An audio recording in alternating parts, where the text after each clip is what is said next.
have music ready. Give me 2 seconds. I do not have my music set up and good to go. Also, why is that on that screen and not the screen I'm on here? That is so weird. Either way, I'll deal with that later. So give me 2 seconds to just get some kind of music going for us. Because I forgot I have the music turned off. Let's see. What is making me feel music-wise for this? Um, Coral Island's a good music track, but I don't think we want to do that right now. How about we can just... I know which one we're gonna do.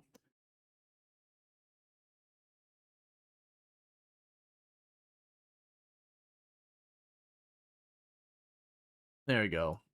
We'll see if that volume's good. Alright, and for those on YouTube, you're not gonna hear the music, or watching the VOD, you're not gonna hear music. Um, I do have the ability to play without DMCA violation, but YouTube doesn't seem to remember that. So we're going to pick up where we left off with the Survivor Man Challenge, and I very much have been enjoying this challenge. It's just where we start with like literally nothing in build-up. We're actually doing relatively well. Hey, Soulspire, how's it going? Can we get a shout-out for Soulspire, by the way? Another fantastic content creator on the platform, someone I highly recommend checking out and all good stuff. I'm going to do 2 seconds while it's booting up. And go. And do the Twitch. Switched to Farming Simulator. There we go. But yeah, no, we had fun doing our doing a bit of Planet Coaster 2 for the big update where they added the arcade and all that. The arcade was actually pretty slick. It does make me wonder if you could realistically just make this giant monolithic arcade in the middle and just have, like... Actually, you know what? You probably could have a building that you put, like, your arcade in there, you branch off, put the restaurant over here, you branch off the other way, you do the gift store, and you could do, like, for anyone who went to, oh man, what do they call it back then? Downtown Disney? Like, you go to the Downtown Disney, they used to have this giant, like, 5-6 story building that was just one giant arcade, and it was really cool. It was called Disney Quest. It's gone now. It became the NBA experience, and it became nothing. Because who the hell wanted to go to the NBA experience? Very genuinely. Literally no one wants to go to the NBA experience. Which is why it's gone. Okay, so let's see, because I don't remember what the heck we were doing. What games, hello? Hello? Very much been enjoying the 1.22 stuff. Gotcha, for Vintage Story. Alright, so our fertilizer and acidity is bad for our sugarcane. I believe we just finished harvesting our sugarcane, if my schedule remembers correctly. Sugarcane... There we go. Yeah, for those who are not familiar with what we were doing in this run, we are doing what's referred to as the Survivor Man Challenge.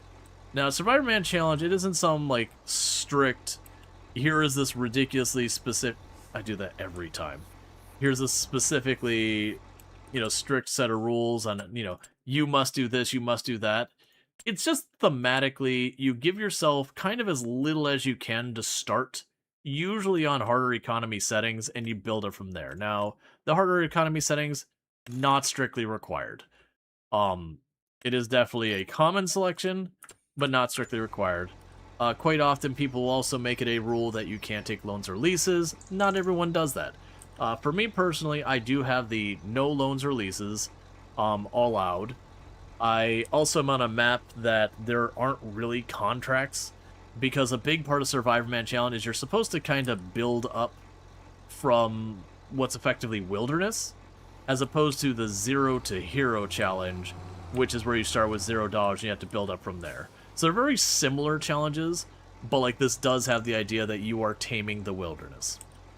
So to that end, you'll notice the fields on that side are pre-generated, but like the field there, and then that big platform over there, which is where I've got a rice field, those I set up. But where we're at is I've been doing an extra layer to this Survivor Man Challenge that I don't normally do, which is when it comes to choosing what crop we're doing next, I got a big wheel, we spin the wheel, and whatever gets drawn, gets drawn. So that's why you might be going, dear God, why on earth are you doing sugarcane? That's what we rolled the dice and got first. Literally the first crop we rolled the dice for was sugarcane. Which is generally at least a decent paying crop. It's just a very unfortunately laborious crop. It's good money, but it is a lot of work. I did get a modded version of the harvester that makes it so it's still, like, it gives it internal storage. That way, when you're doing the harvesting, the AI doesn't just sit there and, like, stutter stop for you constantly unless you're perfectly in position. It's more storage than I wish it had, but that's just, I didn't make the mod. There's no customization, so it is what it is. But at least makes sugarcane not bad to deal with. Like, it's still slow. The thing's still got a width of, you know, the eraser on your pencil. But at least it's consistently slow. And not, again, every time you go to turn doing this as you're trying to, like, get yourself into position, and then they go forward, and then now you're in position, so you go forward, and then you're back out of position. And you just want to scream and rip your hair out. Exact same problem as, like, carrots and parsnip and all that.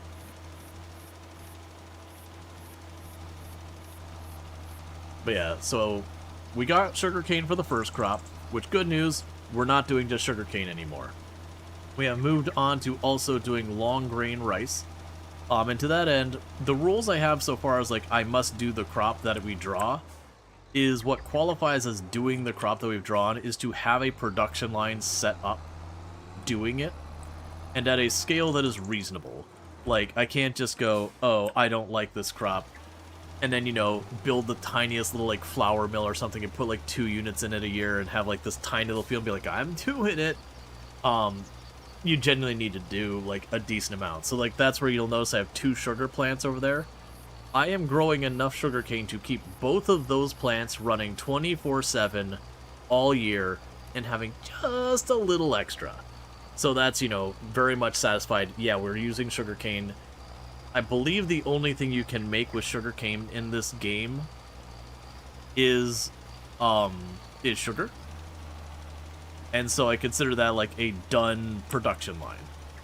Like there's no anywhere else I could kind of put that to use. Ah, there's a second stripe there. Okay. But yeah, so we got that one done. We are now making oil with our long grain rice. And you might be like, why are you making oil with your long grain rice? Isn't there a better thing you make? Probably. I don't do the math. Farming Sim isn't that hard of a game that you gotta be worried about. Did it already turn off my music? Steam's music player is really iffy sometimes. They're like, play the playlist. It's like, I will play the track. It's like, that's not what I said. I want the playlist. The whole thing. If you don't mind. I'll get it fixed here in just a second once I start the next row.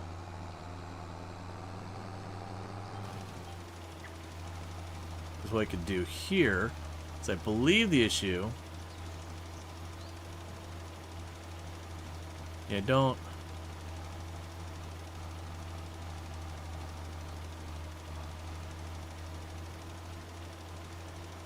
Okay, so hopefully that should work now. And if not, I'll just slowly lose my grip on reality, and, you know, it is what it is. It's been a good run. But yeah. No, I've, because I got rid of the thing I was using for my music source. Unfortunately, they decided to go, like, all in on Gen AI, and they've been slowly kind of purging the list of musicians they were working with one by one, and just Gen AI-ing it up. So I've been like, alright, let's get rid of this. And it did expire. Like, basically, I used it as long as the subscription was still going, but it has expired. And I had intended to get that all sorted. But I'm very genuinely debating just downloading all the soundtracks I have access to that I can play without having to worry about DRM nonsense or whatever. And then, like, DRM safe music that I can get my hands onto and all that. And just, you know, grabbing Winamp and just playing it over Winamp. Which it's both funny and shocking that here we are in 2026. And I can't tell you the last time I thought about Winamp. But as far as I've been able to find for music players that are like just on your local machine, apparently that's still like one of the go-tos. Not that it's actively getting, like, major updates, but they kind of like, yeah, it's working, it's good. Not that it's not getting updates, but it's not, as far as I've seen, it's not been getting, like, massive feature additions. Okay, so I need to kick this out. And now we need to get lime, which I'm assuming those 2 containers back there are lime. What are you 2 containers? That's lime. Why are you not giving... Oh! Oh, I kicked out the solid fertilizer and there wasn't enough space. There's still a bunch of solid fertilizer in my vehicle. There we go. I'm gonna need more lime, but we might as well grab what's here first. Because, yeah, we're just doing maintenance on the field. We apparently just harvested at the end of the other stream, so we want to go here, lime, grab a bunch of lime, okay, do this. Because then we need to lime the field and all that. Where did that... Oh, is all the... Yeah, that's all lime. Yeah, that's fine. I forgot that we actually did put all the fertilizer into this thing. But yeah, no, it's been a good time and all that. But I completely lost my train of thought with what I was doing there. But yeah, no, we've been working pretty good on this. But yeah, so the next crop we have on our list is the canola, which is why we did get the oil for the long grain rice. And again, check out Soulspire. Oh, you're playing Balatro. I enjoy Balatro. That's something I've never streamed. Very, very genuinely, I play almost no games on mobile, or like, I don't have a Steam Deck. It's one of those things that I actually had in my cart at one point way back that's like, oh yeah, I should get this for when I game out and about. And I kind of stopped there, I'm like, I don't really do that, do I? Like, it's very rare I'm someplace that I'm not doing something else. It would be basically when I'm flying, which isn't never, but it isn't super often these days. Like, once or twice a year, maybe. And it's like, okay, like, it's not that I'm hurting for money or anything, but I don't have a lot of money to just kind of chuck at these kind of things. Is this really where I should be putting my money? Oh, right, and I remember that this is a thing. There we go. It's not really a bug, but if you switch the materials to something that has, like, different ranges and all that. You're still on assist? No. You have to, like, kind of just do a quick, like, detach, retach, so the GPS knows that your tool's, like, a smaller size one that, you know, it can make sure you're not skipping rows or what are you... It's fine. We're gonna have to do another pass going the other way anyways. But yeah, no, it's definitely one of those things that, like, I really debated it for, like, flights, and it's like, okay, I'd only really use it 2, 3, 4, 5 times a year. And that's hard for me to justify the spend for it. But what I did find I would do is the game I would play on my phone when I was traveling and just needed something to do, or like sometimes when the niece and nephew are visiting, which again is maybe once a year or whatever. Like when they're able to hang out, we hang out. But sometimes it's one of those things that like the niece and nephew are getting ready, so aunt and uncle being involved in that is going to do nothing but slow down the process because we're just a distraction at that point. So like we need to keep ourselves busy and whatnot. And then also like very genuinely with a bunch of that, like we would end up going like, because of travel plans and all that, we'd end up going way to bed earlier than I'm used to, and I just can't get to sleep. So it's just a time to be like, alright, well, I'm not gonna get sleep anyways. Here's this game I can just boot up on my phone, you know, and play a couple of rounds till I start to get tired, and then, you know, try and get to sleep. And yeah, I played a lot of Balatro, made a lot of progress. My only salty thing is I actually got Balatro on the PC as well because I enjoyed it so much. I'm like, oh yeah, I definitely want to go for all the Steam achievements. But it has been hard after being so far into Balatro to, like, go back to not having things, and then trying to, like, re-unlock everything. And then plus, half the time when I'm on the computer as well, I absolutely really enjoy Blotcher and I play tons of it. I usually find there's something else I want to play when I'm on the computer. So I'll turn around and be like, okay, well, let me go ahead and boot up News Tower, or boot up Timberborn, or boot up whatever the other game is I'm thinking about. Timberborn, I'm down to 1 achievement. I got just 1 achievement to do. It's just the 15-day one. And I even have a strategy that I'm like 99% sure I'll be able to knock it out in one go and get it done, you know, honestly, probably in one sitting, because 15 cycles is not actually that long, and I think I can get well under that. And it's mostly about going into the settings and just abusing the settings to, like, make the cycle so incredibly long. I genuinely think I might be able to, like, get the wonder done by, like, cycle 2. By just making it so obnoxiously long.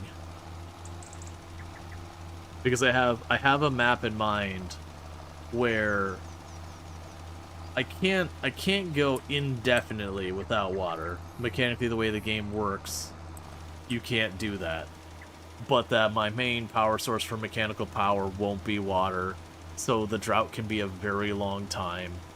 And if I can just pack away a ton of water, I can just ride out the drought for a very, very long time.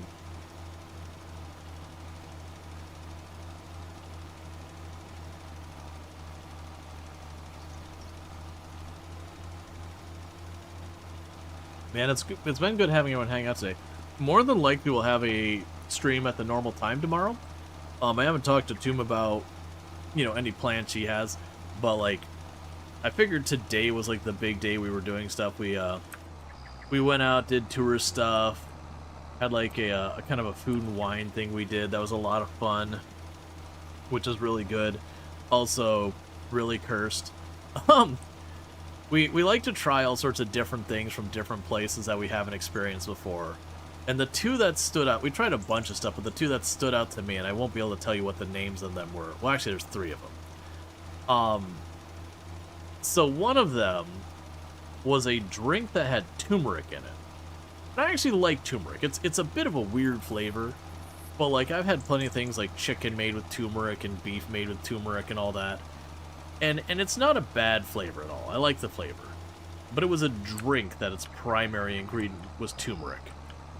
And I like turmeric, but I was not sold on that. Like, it was definitely drinkable, but it was definitely also those ones I'm like, you know what? It's just not for me. Just not my thing.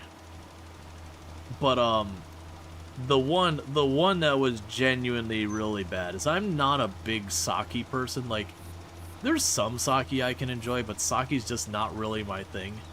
But Toom wanted to try this drink that it was cherry blossom. And, like, cherry blossom sounds good.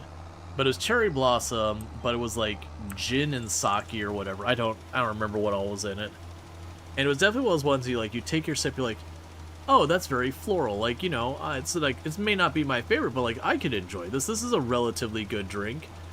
But it was one of those ones that the aftertaste came in. And you're like, oh, this is bad. Oh, this is terrible. Like, the floral lead-in of the taste, which I'm assuming was the cherry blossom, was, like, really kind of lovely and all that. But you got, like, to say it was a medicinal aftertaste was like, dear goodness. Like, I don't think I've seen... I take that back. I can think of one time I've seen Toom, like, have a far more adverse reaction to a drink. We went to a tasting thing that had beers, and there was, like, the darkest of darkest dark beers, and she is just not a beer person. Let alone, like, you know, this, like, beer so dark it has its own gravity that vacuums in the universe around levels of dark. And I'm not a big dark beer person. I like beer, but dark beers are not my thing. But yeah, I know we had tried that, And she just gave this incredibly upset look to me. She was like, this is awful. But yeah, no, and we had bought it, so I did the old college approach for when you get a drink that you paid for, you don't have a whole lot of money, so you don't want to waste it, but you really don't like it, which is you drink it in one go, which was pretty rough. On the other hand, we tried. I'm blanking on what it is. It's a Brazilian thing. So it's not rum. So like rum you process sugar cane into sugar, then molasses, and then you process the molasses into rum. What this was is you took sugar cane juice and you process into liquor directly. So you skipped the making it into sugar, you skipped making it into rum or molasses and all that. And like everything was like, oh yeah, it's a very earthy taste. It's a very earthy taste. I would say it was more sour to tart. But it was really good. I don't know how I get it regularly. It's definitely one of those ones that we were drinking. It's like, I'm glad this is a small cup because it's a thing you would drink and want to eat something. Because there's definitely things that I really, really would like, but it has to be paired with food because the taste is just a bit too strong otherwise. So you need like, a pretzel or chips or crackers or fries or something, some like bar food to like kind of take the edge off of it. Your dad like dark Guinness beer we had in Ireland? Yeah. I was never a dark beer person. I could see why people like it and I can respect it. But was never really my thing. And there's definitely been a couple of times in my life where I've gone places and you've got the beer menu and you're like, okay, well, I'll order that. Like, I want to try something different. I've not heard of that one before, but they won't have like the, this is a blonde, this is an amber, this is a lager. They'll just be whatever. And they'll be like, witch's brew. And you'll be like, okay, sure, I don't know what witch's brew is. I'll try a witch's brew. And I've gotten some stuff once or twice where I'm like, oh, this is a real dark beer. This is going to be a struggle.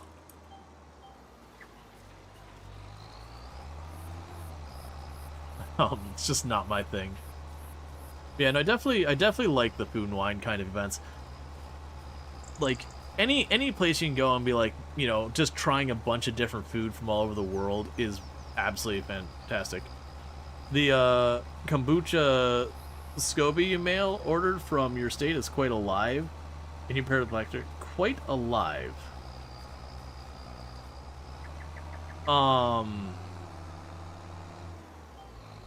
I'm guessing we're just using the wrong word there, like a typo. Kombucha SCOBY.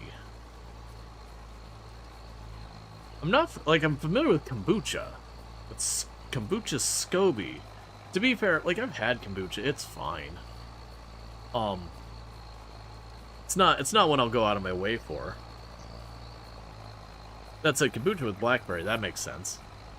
That works. Oh we there was one thing that was like, no, I'm not trying it. Mostly because the way it works is we had a thing where we could try so many samples, like there was a number of samples we could try, and so we're starting to get down in numbers. And one of the booths had beer floats. So like vanilla ice cream and beer. I'm like, man, I don't know about that. It's like I like both things in here, but I don't think a scoop of vanilla ice cream is gonna really be improved by floating in, a bunch of beer. Which, granted, I looked at the list and it was like, okay, well that one's basically like a Bud Light. That sounds like it's not a winner. They had like a Guinness kind of thing. I think it actually might have even been Guinness, but they had like a dark beer. I'm like, okay, I still don't think that's a winner. They had one that was like, they called it Blue Raz whatever. And I'm like, okay, if that's a blue raspberry, like, it's some like fruited beer, like bordering in the area of like a cider, I'm like, okay, I can see that. They had a sour, and I'm like, maybe. But to me, it's like that is not what I'm not gonna burn a ticket on. That isn't trying some, like, other country's, like, cool experience or whatever. That sounds like someone got really hungry one day. They were a college student. They went to the freezer, realized they had some vanilla ice cream. They're like, man, I don't just want vanilla ice cream. And then they went like, all right, let's see what I got in the fridge. And they had, like, you know, a bottle of Natty Light. And that's all they had to their name. They're like, you know what? I have this, and I have this. Yeah. It feels like one of those kind of things. Everyone's had, like, either they've had the buddy or they are the buddy. I mean, I think everyone's actually had that situation where they have things that really don't go together and they're like, you know what, it's what I got. Or I guess if you're ever hard up on stuff, and again, like broke college student things, or you know, you don't even have to be broke. Like, it's 3 in the morning, you missed dinner because like you got stuck in traffic or whatever, and you're just hungry. Like, you're bordering just straight up hangry, and you got, like, nothing in the house. And you're like, okay, what table scraps can I throw together to make something that'll at least make me not hungry? And, you know, you come up with cursed stuff. Or you're just like, I wonder what these two things taste like together. Nope. Nope, that was not the decision I should have made with my life today. Nope, that was a miss. I've also had some really good stuff that way. When my grandfather was still around, he would go hunting from time to time. And he would bring back cube steak. So, like, you know, venison cube steak. And for whatever reason, like, out of my family, a lot of the people liked venison or whatever, but they didn't want the cube steak, which is whatever. So I was like, yeah, I like that, that's fine. I'm not a huge venison person, but, you know, it's free. I'm a broke college student. It doesn't taste bad. I'm down. But he used to make what I referred to as Bambi's Revenge, which is where we would take venison. It was crushed red peppers, garlic, habanero, cayenne, Louisiana hot sauce. I can't remember what else it was. Basically, I made my own, like, hot sauce and marinated in it. And, it was really good, but it was, as you could imagine, I didn't have Tabasco. Like, in lieu of Tabasco, I used, Louisiana hot sauce. Tabasco's fine. Like, I like Tabasco. Like, genuinely, I like Tabasco. But if I have Tabasco and Louisiana hot sauce, I'm grabbing the Louisiana hot sauce, like, probably 9 out of 10 times. I could see certain things that I would want more of the Tabasco's flavor over the Louisiana hot sauce. But, oh, right. This field's not ready for planting. When do I plant these fields again? So the sugarcane just does its thing. I don't have to think about it. And then the long grain rice, we plant in April. Okay, that's fair. As long as it's Louisiana certified, I don't remember. So your husband ended up getting a bunch of ramen because it's easy to spruce up quick to make rough days. Yeah, no, that was, one of my... So, like, I had certain meals that were my go-tos when it's, you know, again, broke college student days. So a lot of times I do spaghetti. Spaghetti was a very solid, low-effort food. You just heat up some noodles and you dump some sauce on it. Spaghetti. You know, if you're feeling particularly bougie, maybe you get lucky and you get to have meatballs if they happen to be cheap. But, usually when you're a broke college student, the meatballs are purely a luxury. So that was one of the ones I did fairly regularly. One of the other ones I'd do is I'd get instant noodles. And early on I did just the instant noodles, but my god, that is just sucking sodium. And as much as I like them, you got kind of tired of it. You really wanted to mix that up a little bit. Well, I didn't check to see, when do we sell the rice oil? I didn't think to check that. So, rice oil... Oh, I don't think it defines as rice oil. I think it's literally just... Yeah, so rice oil. So, rice oil is June. Alright, so that's another month I gotta remember. So, June is sell the oil. July is sell the sugar.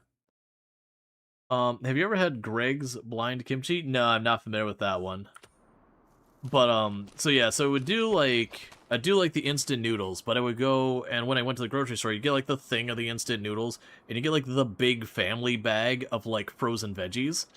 And so you'd take the instant noodles, you peel the top back, you pour the water in, and you chuck a couple of those veggies in there. And you know, give it a minute to warm them up. And you get all that stuff going. Yeah, so we don't care about that stuff. We've got this going on. Alright, so it looks like the next month I have to care about is, I think, April? Is the next month we have to care about? You make mine, make yours with egg, chili, garlic flake, and something. Oh yeah, no, broke college student meat, egg, you've lost me. Out of my budget. Couldn't do it. But yeah, no, that sounds great. But yeah, no, like, broke college student, egg was not doable. Eggs legitimately cost money. Defoliator? Oh, the sugar beet thing. Yeah. Yeah, so June, we sell the rice, oil. July is the sugar, if I remember correctly. Yeah, so it's June and July. And then March and April. I am not going to remember these things. I mentioned this the last time we played, is in Farm Sim 22, I used to have a mod that I could just be like, when the price of this item is over this amount, just let me know. Just so I didn't have to pay attention to stuff. So I just go to each thing I made and I just add an alert, and so when the month would start, you'd see the little alert up there in the top right being like, by the way, your rice oil is whatever. Obviously not rice oil because Farm Sim 22 didn't have rice. So you gotta keep an eye on you, and that's fine. I'm also curious to watch the oil mill. Alright, so the oil mill didn't take very long to churn through that rice. So it does feel like I might need to add another rice field to really, like, honor the fact that we are, in fact, doing rice. Because the next crop I do is canola, which I can go either way with that. Both of those are just going to be going into the oil place. So check the sales. We're in February. That's fine. There's home to get some land, and eventually raise a couple head of Angus deer on, which would cut the large meat expense. Yeah, but no. And then the last thing I would do is you could get, when I say a whole chicken, we're not talking like it doesn't have like the feathers and beak and all that. It's like you would take this thing, you'd take some of the stuff out because it had like the gizzard or whatever. But it was just like a chicken you could toss in a rotisserie. But you could get those really cheap. Back then. It'd be a couple of bucks to get a whole one, as opposed to like getting them where it was like the boneless breast would be like way more. But what I'd do is I'd get that and I'd chuck all of that into a crock pot, a slow cooker, and I'd just let it cook like a good chunk of the day. So at the end of the day, you'd kind of fish out all the bones and chuck those in the garbage. You'd take all the meat out of it because it would basically fall apart and effectively shred itself. And then I could just get tortilla shells, cheese, and some sauce. And, you know, whatever else I wanted, onion, you know, nothing that was particularly expensive, and I could make enchiladas, which for a broke college student was heckin' fancy. Like, that's just legit good eating. So would do that. Alright, so this is all good. So should tomorrow goes all that, and let's double check. Is it time to plant my long grain rice? No. Next in-game month we plant that. And I'm just trying to keep an eye on sales. None of this is in my budget or anything. But yeah, but then I would also take the broth afterwards, and I could chuck noodles and veggies in that. Again, the same frozen veggies go right in there. And then, like, it'll, you know, 15, 20, 30 minutes before I wanted to eat, I could chuck some noodles in there, and I got basically, you know, chicken noodle soup. I'd have to, like, clean all the fat off of it, but that's what you just put in the fridge. You'd have the fat on the top. You just you know, get the thing to scoop it off. And yeah. But, like, for a broke college student, it means I spend, like, $5 on this chicken thing. Put in, like, $1 or $2 worth of veggies. And then maybe $3-4 more. And I could get a whole tray of enchiladas that would last me, you know, the better part of, like, a week or whatever. And then I also got chicken noodle soup, which would last me a good couple days because we're talking, you know, a 2-gallon crock pot or whatever. So for broke college student me, that was... There's the cedar. I was like, this is not a cedar. What am I looking at? For broke college student me, that was like living it up.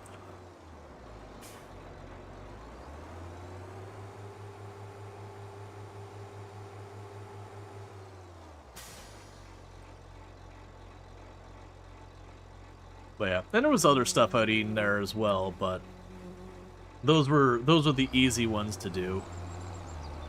Again, on the cheap.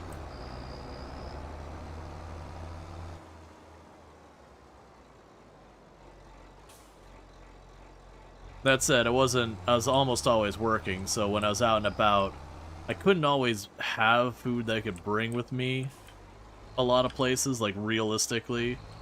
So I ended up eating a lot of Subway sandwiches, because that was back in the days, like, the $5 foot long and all that kind of stuff, and there wasn't a whole lot of food options you could get, you know, relatively full on for $5. It wasn't nothing. There was a Chinese takeout place that I could get, like, their lunch special for like $5 and some change. So again, when I couldn't really bring a lunch with me for practical reasons, those tended to be the frequented ones. Alright. So the nitrogen is bad, the pH is okay.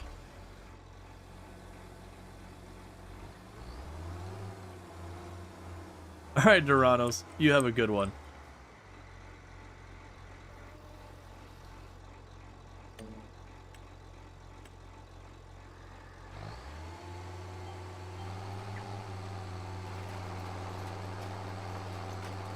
Alright, so it looked like I didn't get a good look at how fast we burned through the rice. It honestly looked that we might have burned through the rice in the oil mill in like 3 or 4 in-game months, which is pretty bad. Like, we're getting the same amount of money out of it. It just means if I wanted to actually keep the oil mill running, I would need a lot of rice. I am leaning towards just going ahead and going with the canola. And part of the reason I'm thinking about that is in the event we roll the dice and we get regular rice, it's going to be going into the same thing.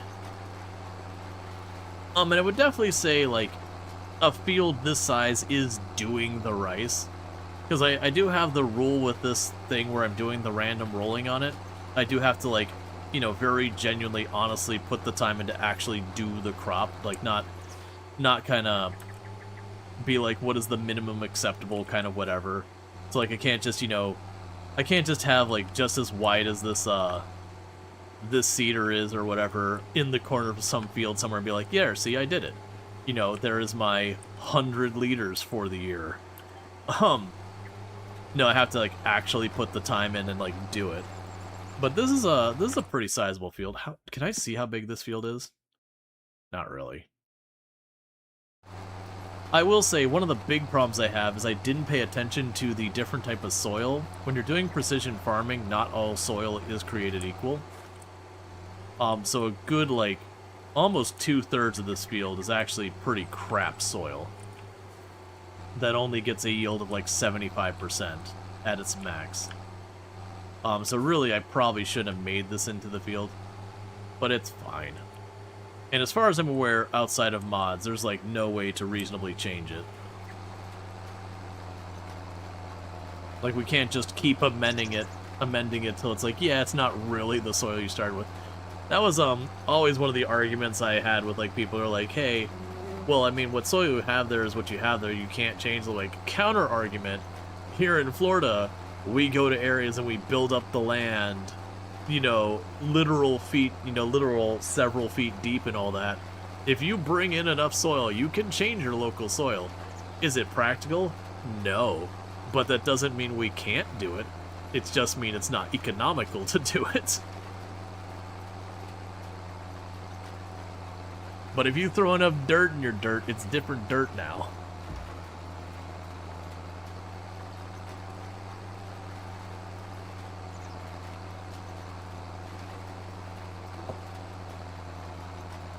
Alright, so June we sell the oil, July we sell the sugar, and so we'll get to see this, like I said,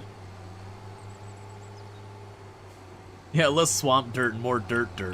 Well, yeah, that's the big one we do in Florida is we import clay from Georgia. We import their red clay, and we do that because, you know, structures built in swamp don't go so well. So what we end up doing is we end up building up areas on that clay and then putting topsoil on top of it to then put your house on. Well, I mean, you don't put your house on the topsoil. You get the idea. You put your house on the clay, and then you put the topsoil around your house so you can have a lawn that's not full of sadness. I mean, actually, to be fair, even after it's still full of sadness, we use St. Augustine grass? The grass that's like, the crunching. So you have pottery for dirt now? I mean, as hot as it gets outside, it might as well be a kiln. It's got to be a couple thousand degrees outside at any given moment here.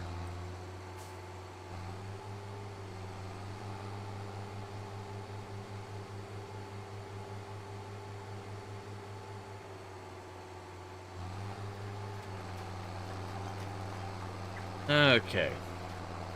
One thing that I'm a little sad about. So there has been a number of mods that have come out with Farm Sim over the years that give you hand tools. So like you could hand plow, hand weed, hand seed, and all that. And in Farm Sim 22, most of them were exceedingly janky. That like your character would go like this the whole time they're running and all that. And it just really wouldn't work off at all well. And so, like, I tried to mess around with doing a couple runs, and I was like, this is just too janky. Like, it's one thing if the animations were just a little cursed, but, like, all of this is, like, real janky and buggy and all that. And the few I had seen in Farm Sim 25 were basically the same thing. But, I saw Sparks the other day was just beginning. It's not a Survivor Man, it's a Zero to Hero challenge, which, again, very similar challenges, little nuanced differences. And it's not that like one's harder or whatever than the other. They're just different. But that apparently very recently, since after I started this run, they came out with a hand tools mod for Farm Sim 25. And it's, don't get me wrong, it's got a little jank. Your character still has a little bit of a little wibbly wobbly when they're running. And that even though you're pushing a hand tool, it does look like, you know, you push and you have built-in cruise control, apparently, with your walking with your hand tool.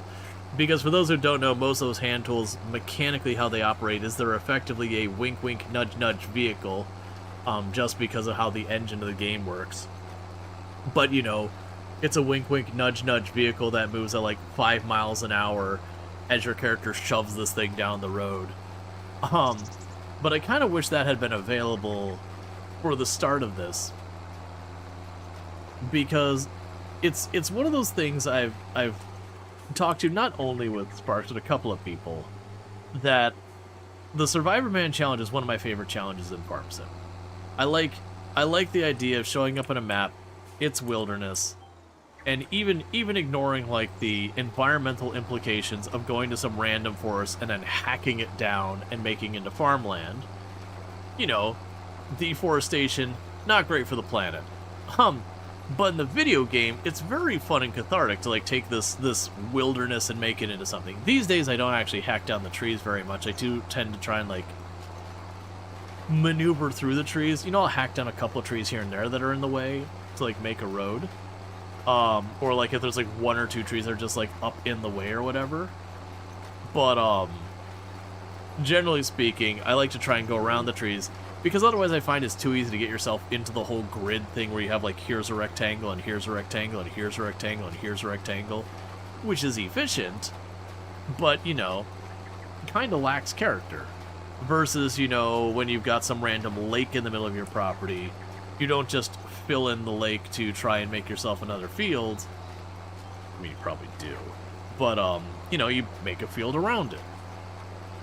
And so I like having, like, little patches of trees in there, so you'll have, like, the field that's a rectangle, but there's this one spot that scoops in because this, like, bit of forest came into it and all that. You know, it just gives it a little bit more character and personality and yada yada. But yeah, no, it's definitely like those things like, man, I wish that was up. Because the thing I was saying that's always kind of an issue with me with a lot of these, you know, the Survivor Man challenge kind of things, is the problem is you go one of two ways with them. Well, three ways, actually.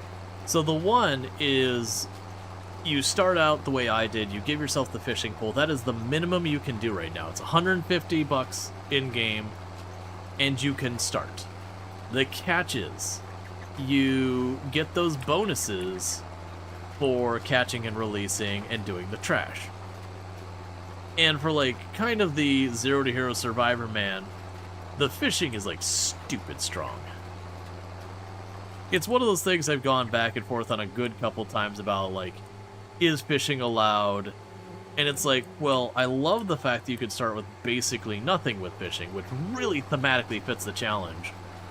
But at the same time, those bonuses, like the fishing bonus where you, like, release them, you can avoid that bonus. You just keep the fish, which is the idea is you keep the fish and make money that way, which would be the more Survivor Man challenge-esque thing. But the problem is you can't do anything about the trash. You will get the trash bonus. You physically cannot deny it without mods or something. And I kind of wish there was a way to adjust that. I'm sure there's a mod to do it. But I like the starting with the fishing pole. I think it's a great way of being like, you start with nothing, you catch a handful of fish and you get your first thing. The other way you start it is you give yourself the bare minimum to make money actually doing any kind of farming thing. And the problem is without mods, you can sit down and do the numbers, and the crappiest tractor with the crappiest plow and the crappiest seeder and the crappiest harvester, which I believe is actually the vegetables, so like your carrots, parsnip, and all that, I believe is the cheapest you can start and actually grow a crop, and which I do actually believe is cheaper than doing the whole, like, if you're doing like the actual grass process, like baling and all that. It was close, if I recall correctly. That you do the numbers because you have to own land to do it on, and that usually costs you at a minimum like 50, 60 to 150,000 or something like that, all depending on the map you're on. And then you have your tractor, and the tractor you need to be able to do that work usually is in like the 60 to 80 to 100,000 because it needs to be high enough horsepower, because running the baler and running a foraging wagon, either of those, actually is a relatively high horsepower demand. And so, like, the mower's nothing. The mower, like, costs jack all. But you sit there and you look at it, it's like, wait a second, all this equipment I'm giving myself for free to start with the minimum, you know, ends up being $150,000, $200,000 between the property and the tractor, or more. You're like, okay, but that's really not starting at zero. Like, I've given myself a lot to get this started. Because genuinely at that point, you are starting with more than you do if you just hit go on start from scratch without changing anything. And there's stuff you can do to kind of honor it or whatever, where you give yourself that equipment, and then you also, you know, you basically give yourself in the settings a loan for more than the amount of money you actually have. So you effectively start with debt.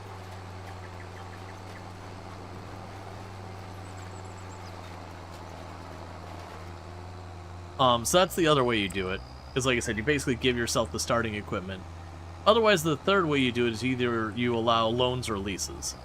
You know, whether it's through the contracts where they'll, like, let you contract stuff. And that's kind of like the third way, where it's like, okay, you are starting from nothing, But a lot of times with the loans and leases doing contract, you can make really good money doing that. That you just speed past the early game very rapidly. And so it's kind of one of those things that usually I'd make like the rules of stuff like, okay, I can only do leases with my own equipment or whatever. But that puts you back at the square one of, well, how do you make your initial money? And that's always been a challenge. But once you grab the mods that allow for hand tools, you can still do the I've given myself the minimum able to do stuff. But now that minimum is actually a pretty, like, you know, pretty low bar at that point. Like, your tools themselves only cost maybe collectively like $2,000 or $3,000 instead of, you know, hundreds of thousands of dollars. You still gotta buy the land, which is always the kicker. On a map with AI fields, you can do contracts with the hand tools, and that won't cost you much. Right. But yeah.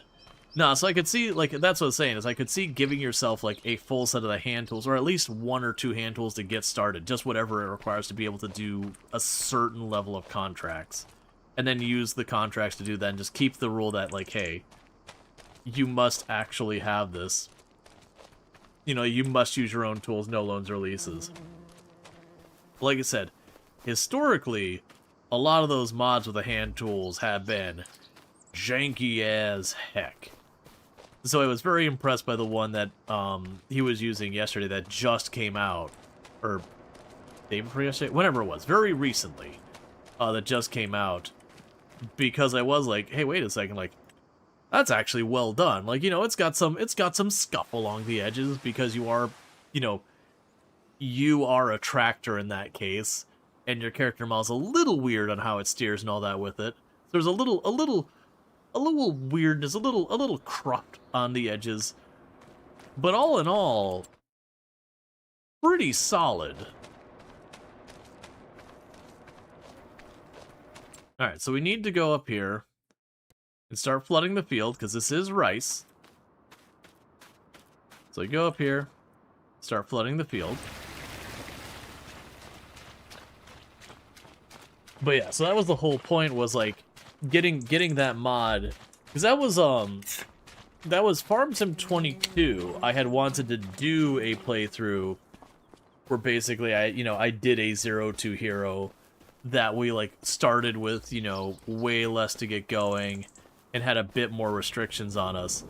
And as I mentioned, you know, it was just kind of one of those things that it just felt like no matter how I did it, it wasn't really satisfactory. It didn't really feel like it was a 0-2 hero run.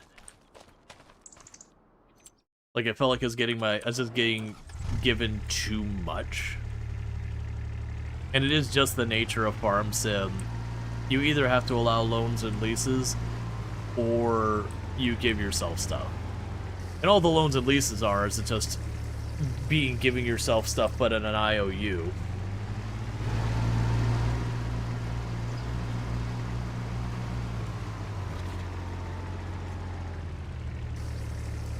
Alright.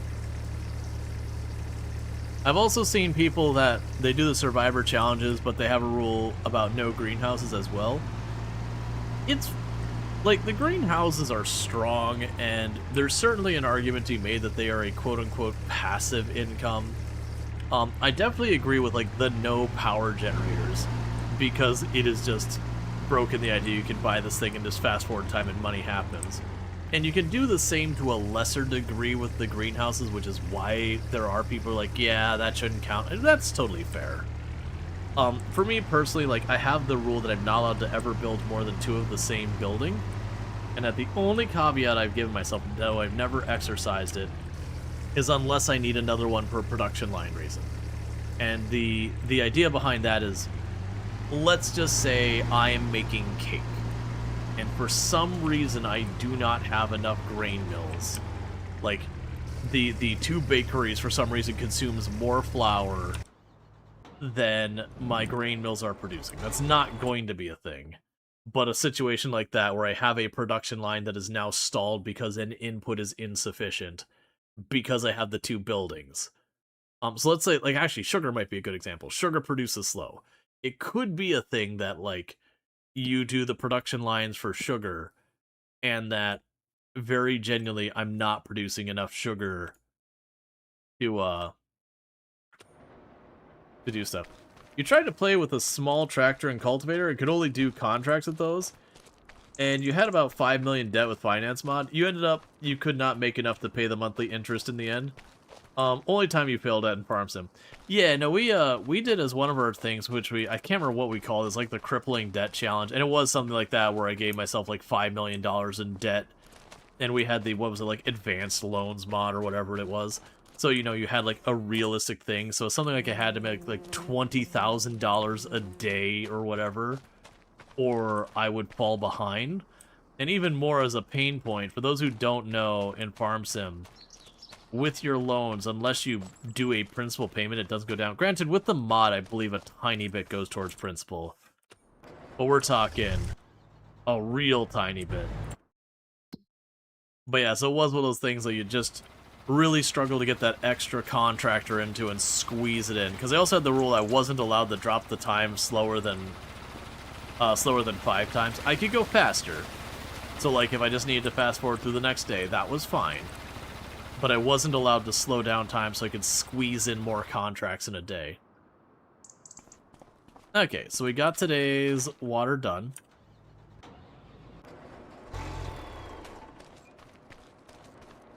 So tomorrow, we start the water in the rice field, and it's time to sell our rice oil.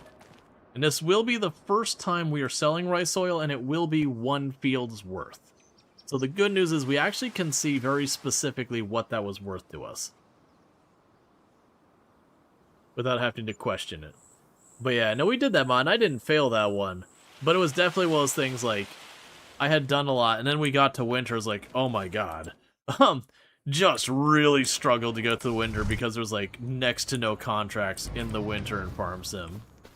Just dead wood and the occasional, like, haul logs, which I couldn't do. So it's very much just riding out on my pennies that I had saved through the winter. But it was one of those things that, and you calculate variables the way I wish you could. Alright, so you flood this field. Alright. At some point, I need to get like a proper semi-truck to drag my stuff to the store. That's the reason I keep looking at, there's that one truck that's, like, really on the cheap. And it's not bad. It's got the back that you could actually put a decent amount of stuff in. We've used it plenty of times before. But I would say right now what I'm using is probably the better bet between this and that. I am not grabbing you. I am grabbing the oil. Today is oil. Tomorrow is sugar.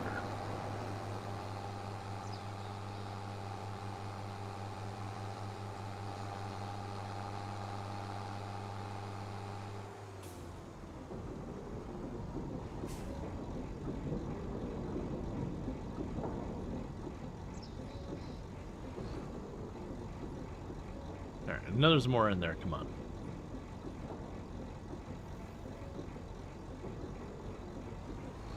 Alright. Yeah, so one full harvest of the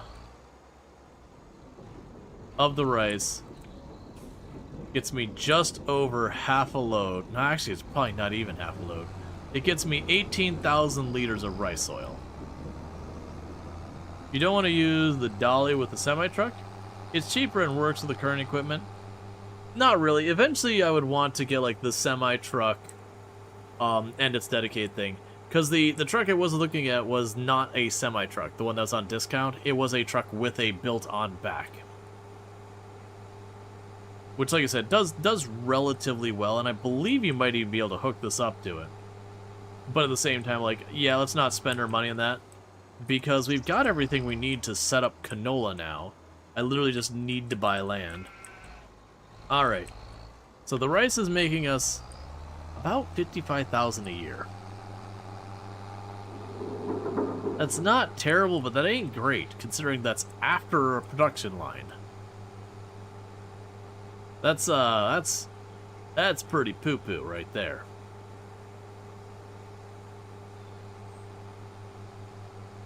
It's still got us money though. Like we're still regardless at 130,000. And the land we were looking at, because I believe that's what we were doing here, is we were going to... Yeah, I think the plan had been to buy this tile, and put canola over here on the other side and basically have a road, quote-unquote, in between here. Which we can do. When do we plant canola? Canola gets planted in August. That works. Yeah, so let's, this year, let's go ahead and get our canola. We can do that.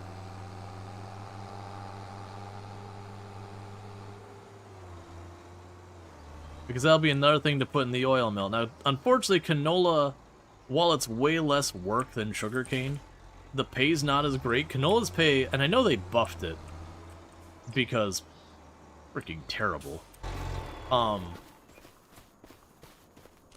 But it was one of those things that they did buff canola's pay because it was just...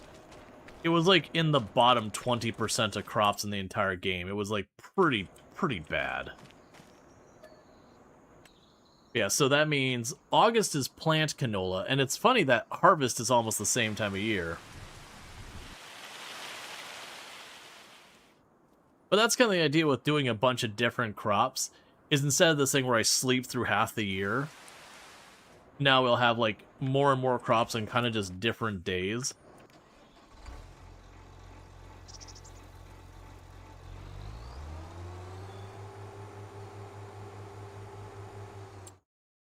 And we just keep checking on the sales for anything good.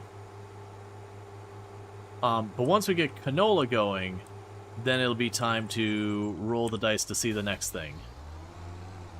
Now, it very well could be, before I forget, let's check if I still need to fill you up, because I never remember how often I need to do this. I thought it was just 2 months where we lose stuff.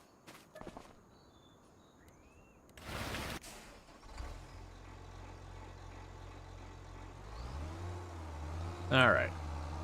Because what we'll want to do here is we get the canola started, and then it's time to roll the dice to see what's next. Because so far we got sugarcane, long grain rice, and canola. And like we're about to start actually like doing the canola properly.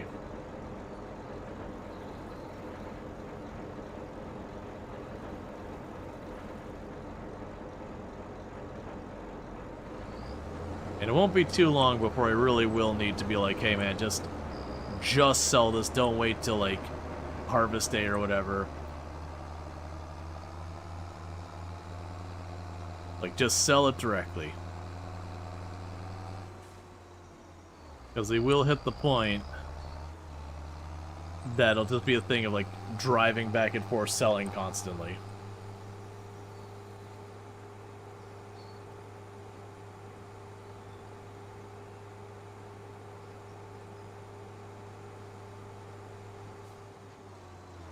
But then what we can do is just keep expanding outward. Now I do think between the canola and the long grain rice, we should try to get to the point that we can at least keep the oil mill running what is effectively year-round.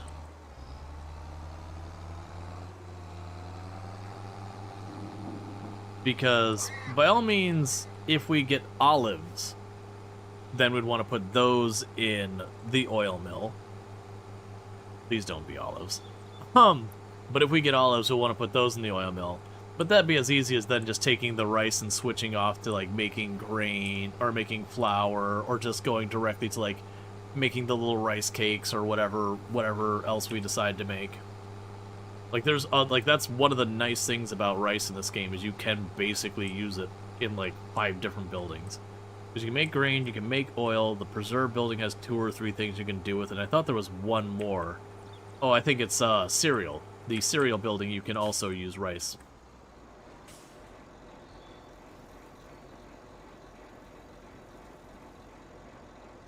Okay.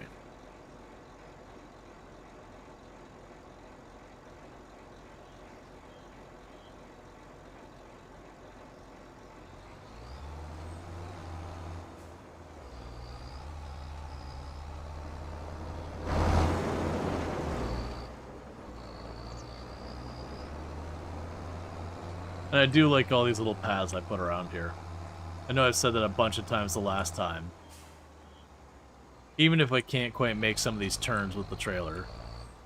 Like, just all these like little paths we made around our fields, like, you know, to look like you're driving around here and it's an actual workspace. I'd get more of them, but right now I'd have to buy this area across the way, which I'm not against.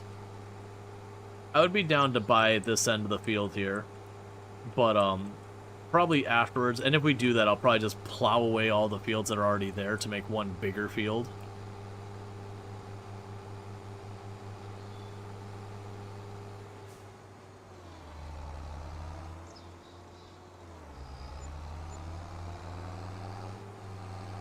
We're gonna have legit money. I'll be able to actually splurge on something.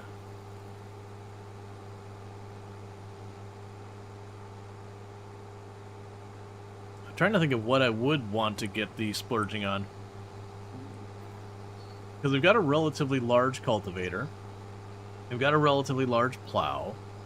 We've got our tractor is on kind of like the mid to low end of large tractors, but it is in the large tractor category. So I don't think it's worth dropping $250,000 to try and get something bigger. The truck would be one. A truck with a big flatbed or whatever for moving these wouldn't be a big negative. Plus, then we could also get like the big trailer for collecting, you know, seeds or whatever. So I could have it driving around, getting stuff out of like our harvester and all that, versus the tractor running around doing it. But the tractor would be free, so that while I'm harvesting one thing, the tractor can go be cultivating or plowing or whatever needs doing.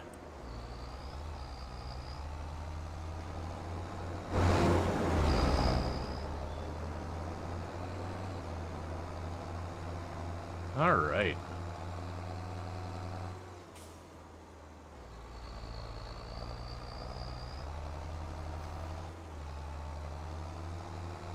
But yeah, trying to decide like whether there's a stream tomorrow or the day after, because like tomorrow I probably will be streaming, but it's technically the day off. So like if Tomb really wants to do something, I'll do something with Tomb. But I'm most likely to be streaming tomorrow.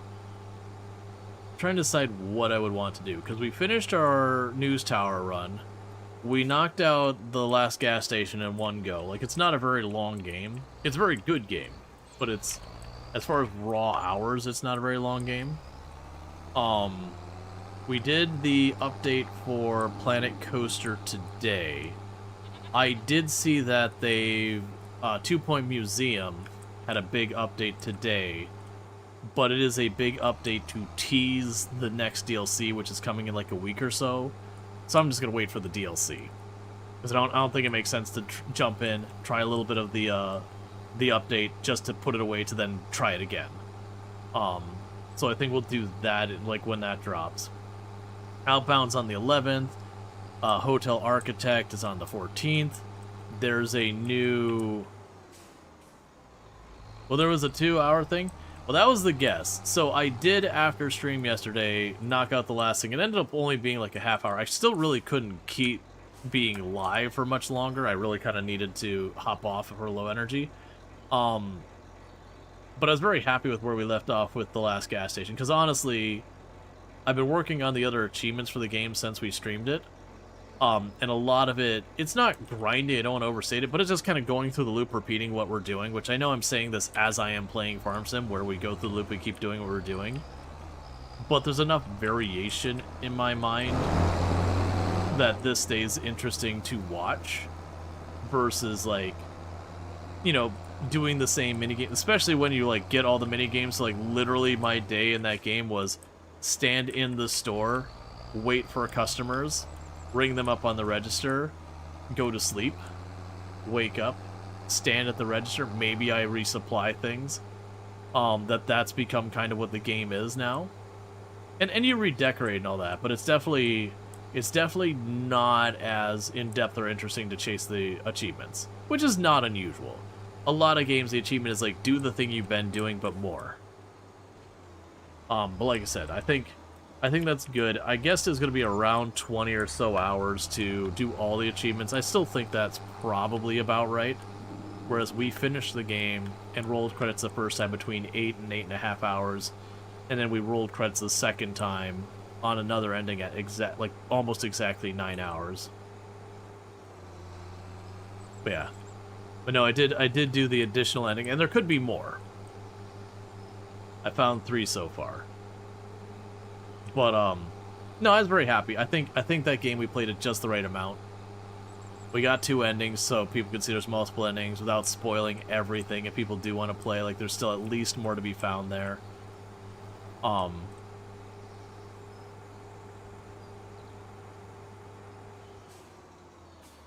And like I think we were only missing 1 upgrade when I did the last ending on stream. Like, we had upgraded everything else. I think it was just like missing one not even important upgrade, like a parking lot or something like that. There just wasn't much left.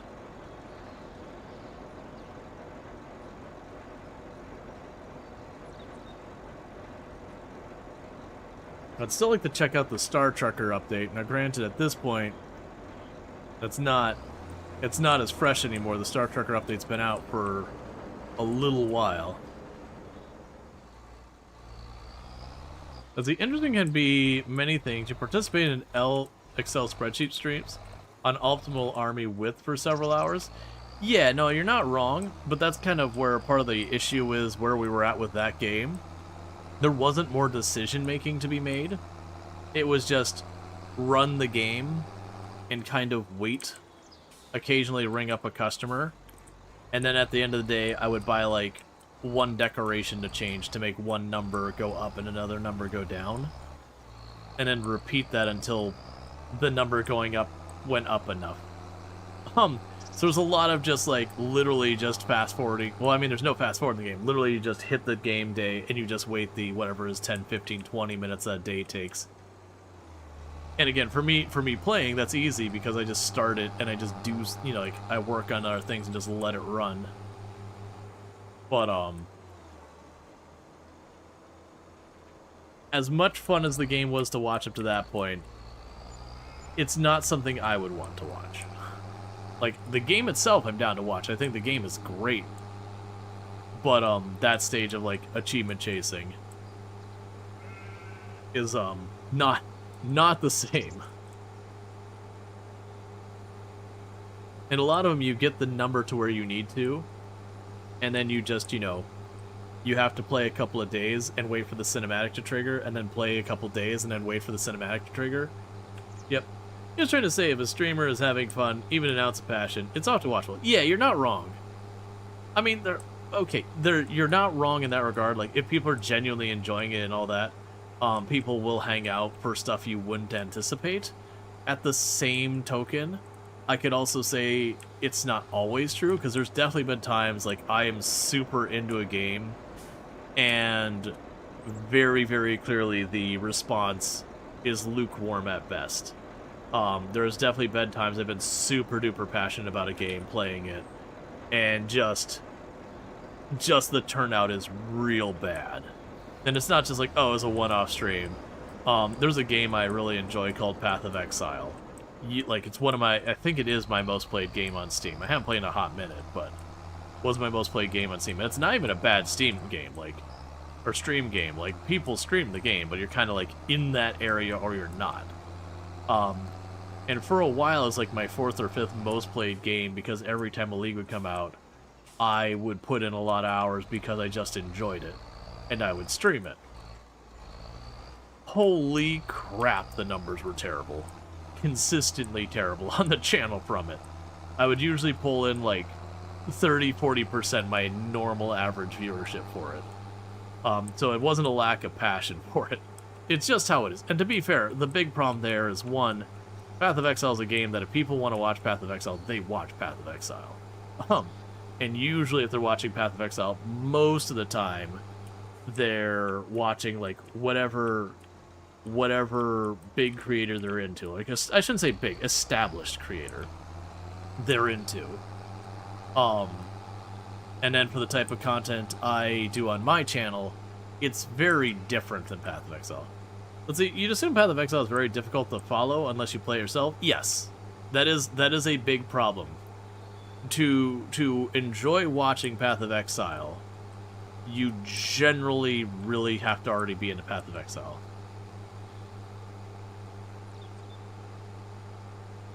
But the Carnivore and Locavore are super sustainable achievements in Oni. Wanting them makes you crazy. Yeah. Yep. But yeah, and I used to watch a lot of Path of Exile in my past. Not so much nowadays.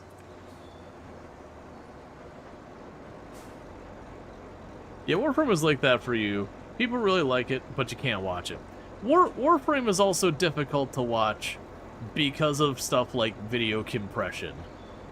You can crank your bitrate up to the max that Twitch allows, and Warframe can still become pixel art after a while. That is a very particle-heavy game with a lot of nonsense going on. And I used to play tons of Warframe. But yeah, no, it's definitely a game that can make your encoder scream for agony. Did I? Alright, yeah, so there's nothing left in there. Because, like, I enjoy that, but I've definitely watched people. And, like, for the record, there's things in Path of Exile you could do that will make your encoder scream for, you know, for it all to end. There is absolutely everything you can just straight up slideshow.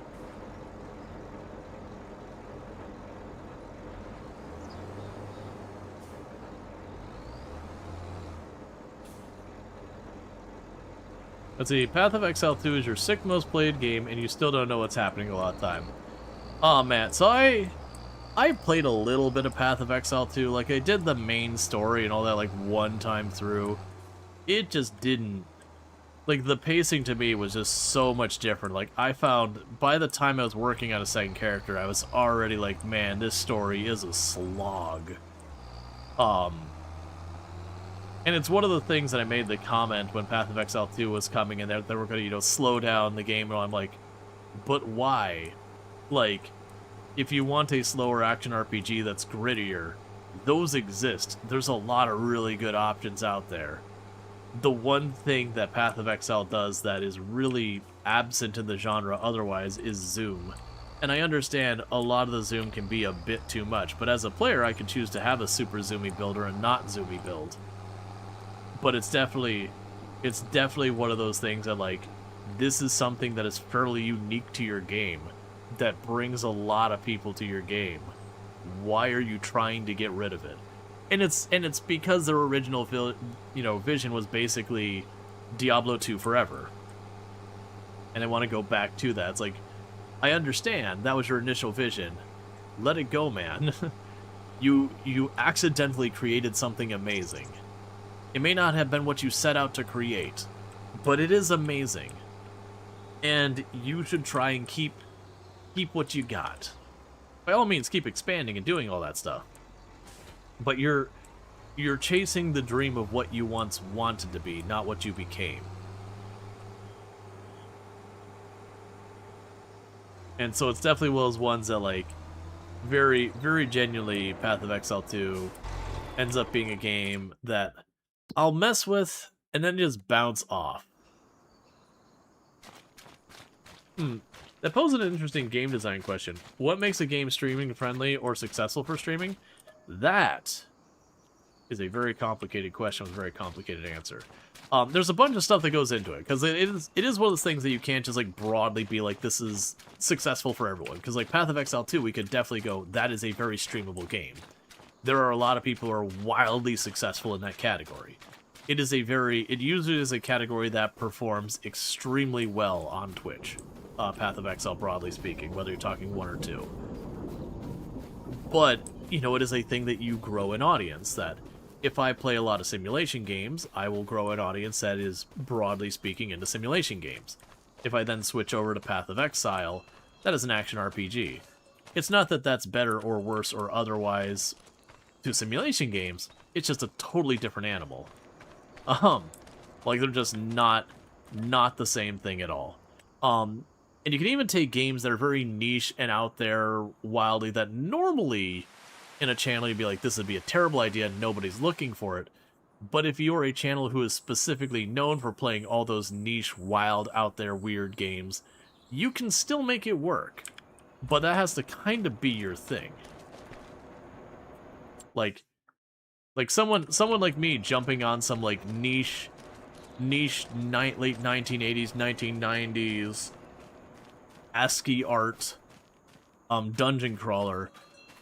I'll probably have people tune up who are genuinely curious about it. But as far as like actually growing the channel is very unlikely. And that's always kind of the catch. Okay, so you're good now. Alright, so what we're going to do now is I'm going to buy this piece of land. It's done. It's happened. And from here, we need to make ourselves a new field. I mean, we don't need to, but we're going to make ourselves a new field. And what I want to make sure is that I put enough space on whatever direction that is. West.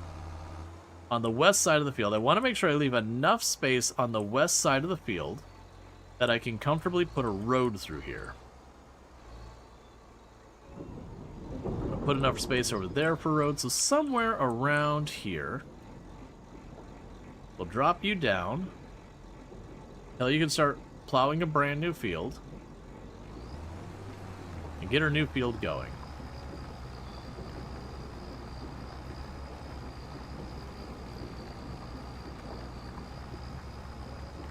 Okay.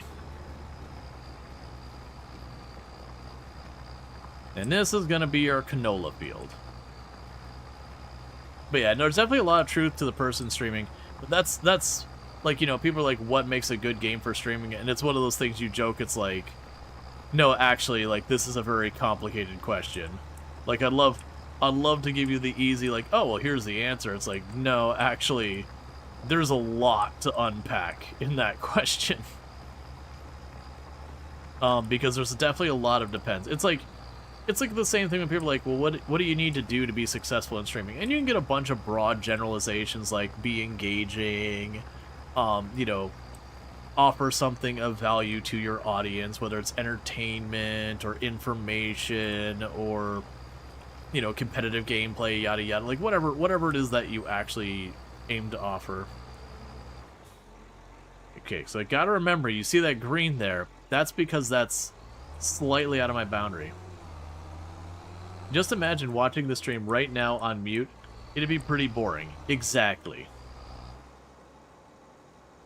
The classic on Reddit, how do you grow your channel?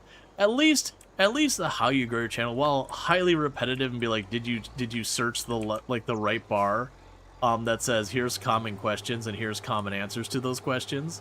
At least you're like, you know what? That is a reasonable question to ask. That again has a complicated answer. And also check out Trickles, another fantastic content creator.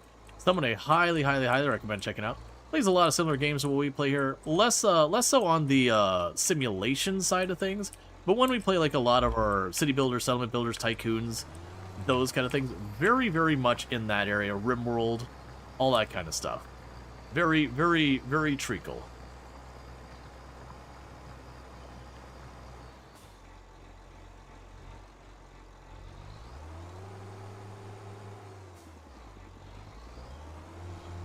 But yeah, no, it's definitely one of those things that, like, if you ever go to the Twitch subreddit, it's basically every fourth post is how do I grow my channel.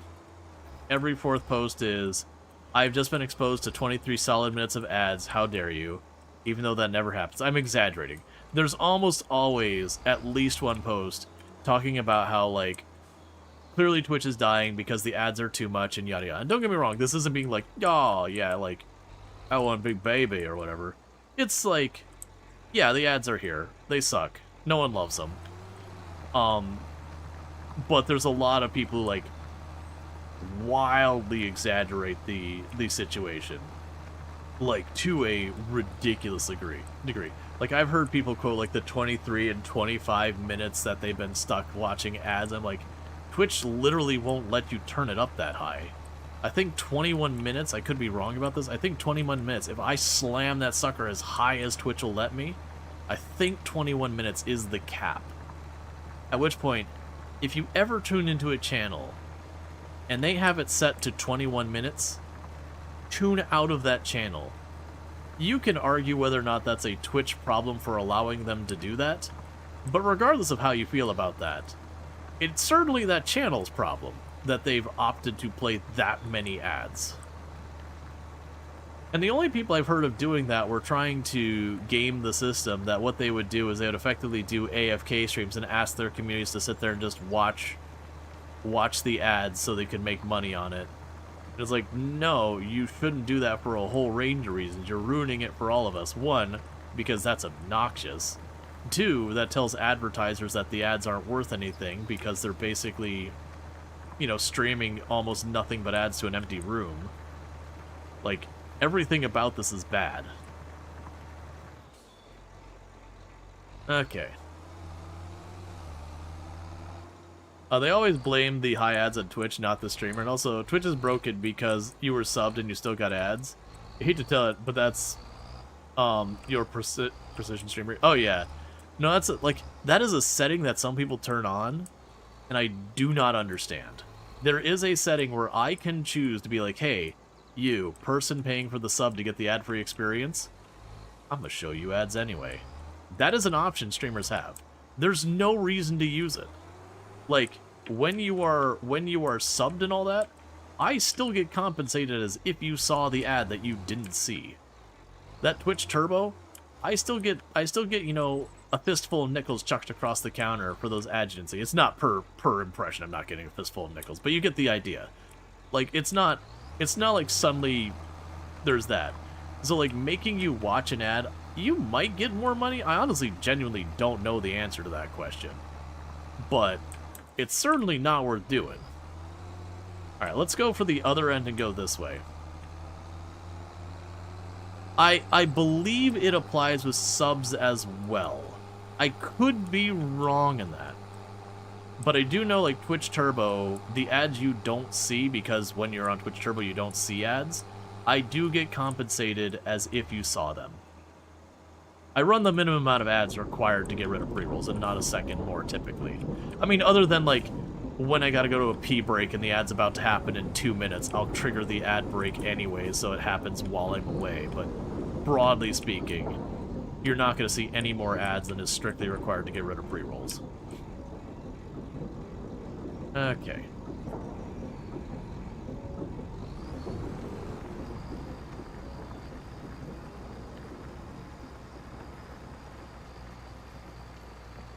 Let's see.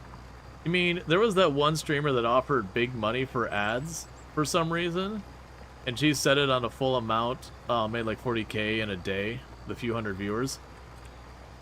I hadn't heard about that one. I know there was a number of people who were doing that for a little while, that they set the ads to the max, which, like I said, I think is 21 minutes? And they were like, hey, you know, trying to make money, like, my entire audience, please watch the entire time or whatever. Like, you know, just mute it in the background or whatever. Like, doing that kind of thing. Which, Twitch did come back and be like, if you do this, we will suspend you. Because, like, you are trying to game the money. This is like, this isn't you honestly and genuinely think, we see this as a type of fraud. And to be fair, that's 'cause it is. Like, no matter how you look at it, you are doing a type of fraud. You might be like, oh, well, the advertisers deserve it or anything. I don't necessarily agree, but it is a whole thing. Oh, it was back before Twitch's partner program and they were making deals individually? Oh. Okay, yeah, no, again, that could be a thing. Most of the time when you have the contracts and all that, they will have something along the stipulation about, like, number manipulation. Like that kind of things. Most, you know, advertisers, sponsors and all that, you know, when they're like, hey, you'll be paid about based on how many people tune in or how many people click or whatever. They'll almost always have a clause that basically they can, you know, clean it out for like number manipulation, that kind of thing. Like they'll use different words or verbiage or what all that.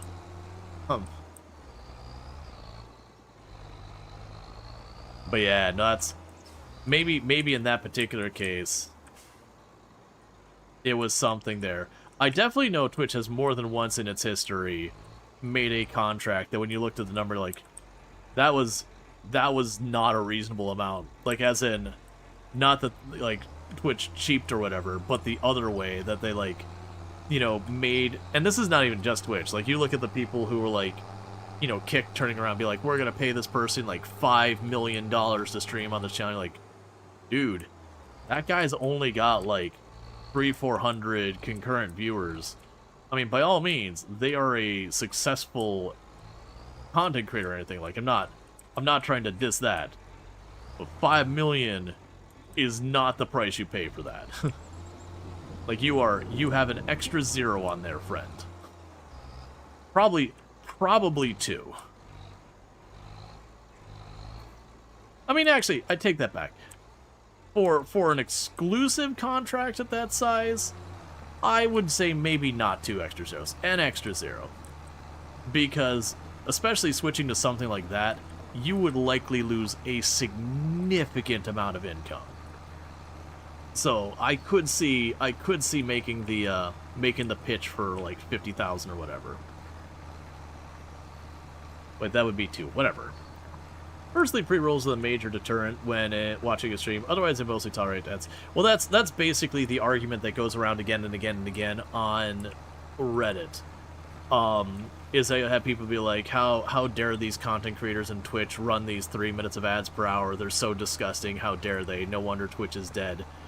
You know, like, any creator who does that is awful. You know, pre-rolls are only 30 seconds or 45 seconds or whatever it is. They're just greedy, yada, yada, yada. And it's like, no, you don't understand. Pre-rolls murder your growth. It is like straight up from sky, napalm the earth levels of pain against you. I'm exaggerating. We've had a lot of conflicting numbers. I know a number of people who've done tests, including myself. And as best we can guess, and we've come up with different numbers, but they almost always land around like the 25 to 30%-ish mark. Now, to be clear, the tests we run are flawed because we don't have the access to run clean tests. And if I stream one day doing one thing and stream the next day doing the next thing, a different game can be released. You can have someone who is like sharing your audience who's doing something really cool that draws away viewers. Like, there just isn't a way to do a proper clean test. But the best you can do with that is repetition. You run your test, you run your test, you run your test. And for me personally, when I did the test pre-rolls to mid-rolls, where I went a bunch of streams where I went back and forth stream after stream, it was the single most consistent data I have ever seen in streaming that I had higher performance with mid-rolls than pre-rolls. Not on the money, on the viewership side. That I had more viewers staying for longer with mid-rolls than with pre-rolls. And it was just like, it was hands down, no exceptions. Like, literally all, like, 17 times I tested or whatever. Every single time, the mid-rolls outperformed. And the amount they outperformed, that varied wildly, from like 10% to 40%. But again, without having clean tests, how much of that was because of mid-rolls and pre-rolls versus, like, you know, maybe this day someone who normally streams in the same time I didn't, so I had higher viewership from that. But yeah. But you'll have people who make, like, a big fuss on the subreddit about how, like, no, mid-rolls are killing Twitch, everything's awful, yada yada, whatever. And it's like, no, you don't understand, like, we can test this. We have the data to show that pre-rolls are far more harmful. And they'll be like, well, people on subreddit would tell you. And you're like, dude, people who did the work told you, versus, you know, you on your couch gripping here, person who has never streamed once in their life, let alone looked at analytics or done any type of studies.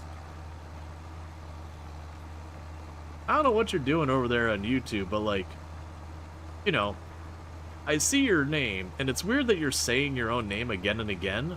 I am deliberately not saying your name because of that, because, I don't know, it's weird. But like, shouting it 1,000 times isn't gonna do that, which I'm gonna go ahead and just do this, because that's some bot-like behavior there. I'm not gonna say what the name was. Hodor? No. I'm not gonna say what the name was, but if you're going like Karen, like what are you doing? Like, it's one of those things when you have those kind of things, you're just like, all right, this is a bot. They're attempting to accomplish something, and I don't know what it is. Which means I don't engage with it. I mean, you should also probably not engage with the bot where you do know what it's doing. That's potentially nefarious scamming or whatever. But still.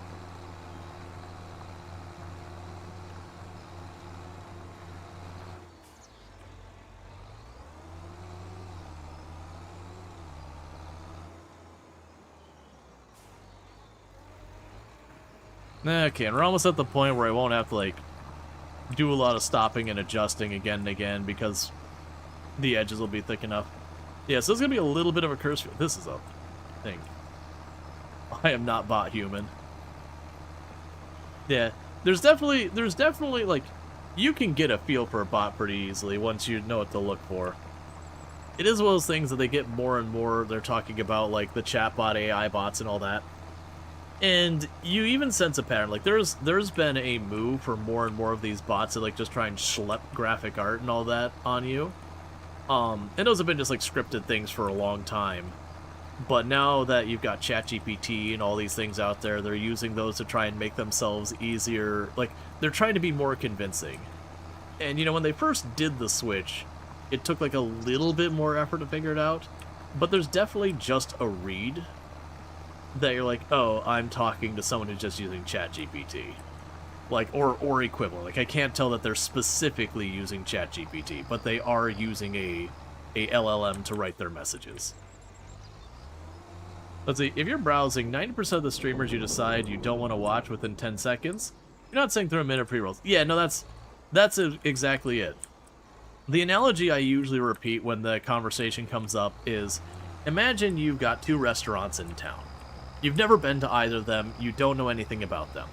So you walk up to the first restaurant and goes, okay, you have to pay $5 before we allow you to see the menu or try anything. Like, you don't even get to see the menu, $5 just to walk into the restaurant. But we're cheap, and that's the thing. We're cheap, but you gotta pay $5 at the door. You have no idea what's in there. And then the other restaurant says, okay, welcome, sir. Here's your menu. Here's an appetizer on the house. But the meal's $25. So the other one was going to give you your meal for $5. You had no clue what you were getting. You don't know if you wanted it. They were making you pay up front. You didn't know if you were going to walk in the door and it was going to be roach-ridden. You have no idea what you're in for. But you got to pay at the door before you see anything. And the other one is objectively more expensive. $25. But you get to sit in there, you get to try a little bit of the food. Maybe you like it, maybe you don't. And if you don't and you decide to leave, it literally doesn't cost you anything. That appetizer was on the house. And that's kind of the analogy. And it doesn't exactly work, obviously. But the idea is, like, yes, objectively, when you do mid-rolls, you're getting more ads. Like, if we're talking, you know, pure quantity, you are getting more ads. That's a fact. And it could be a lot more if you're watching for a while. And you're not Twitch turboed or subbed or all the other ways to avoid ads. But at the same time, you at least know you want what you're getting. Versus the analogy of, like, paying up front to walk in to see the menu.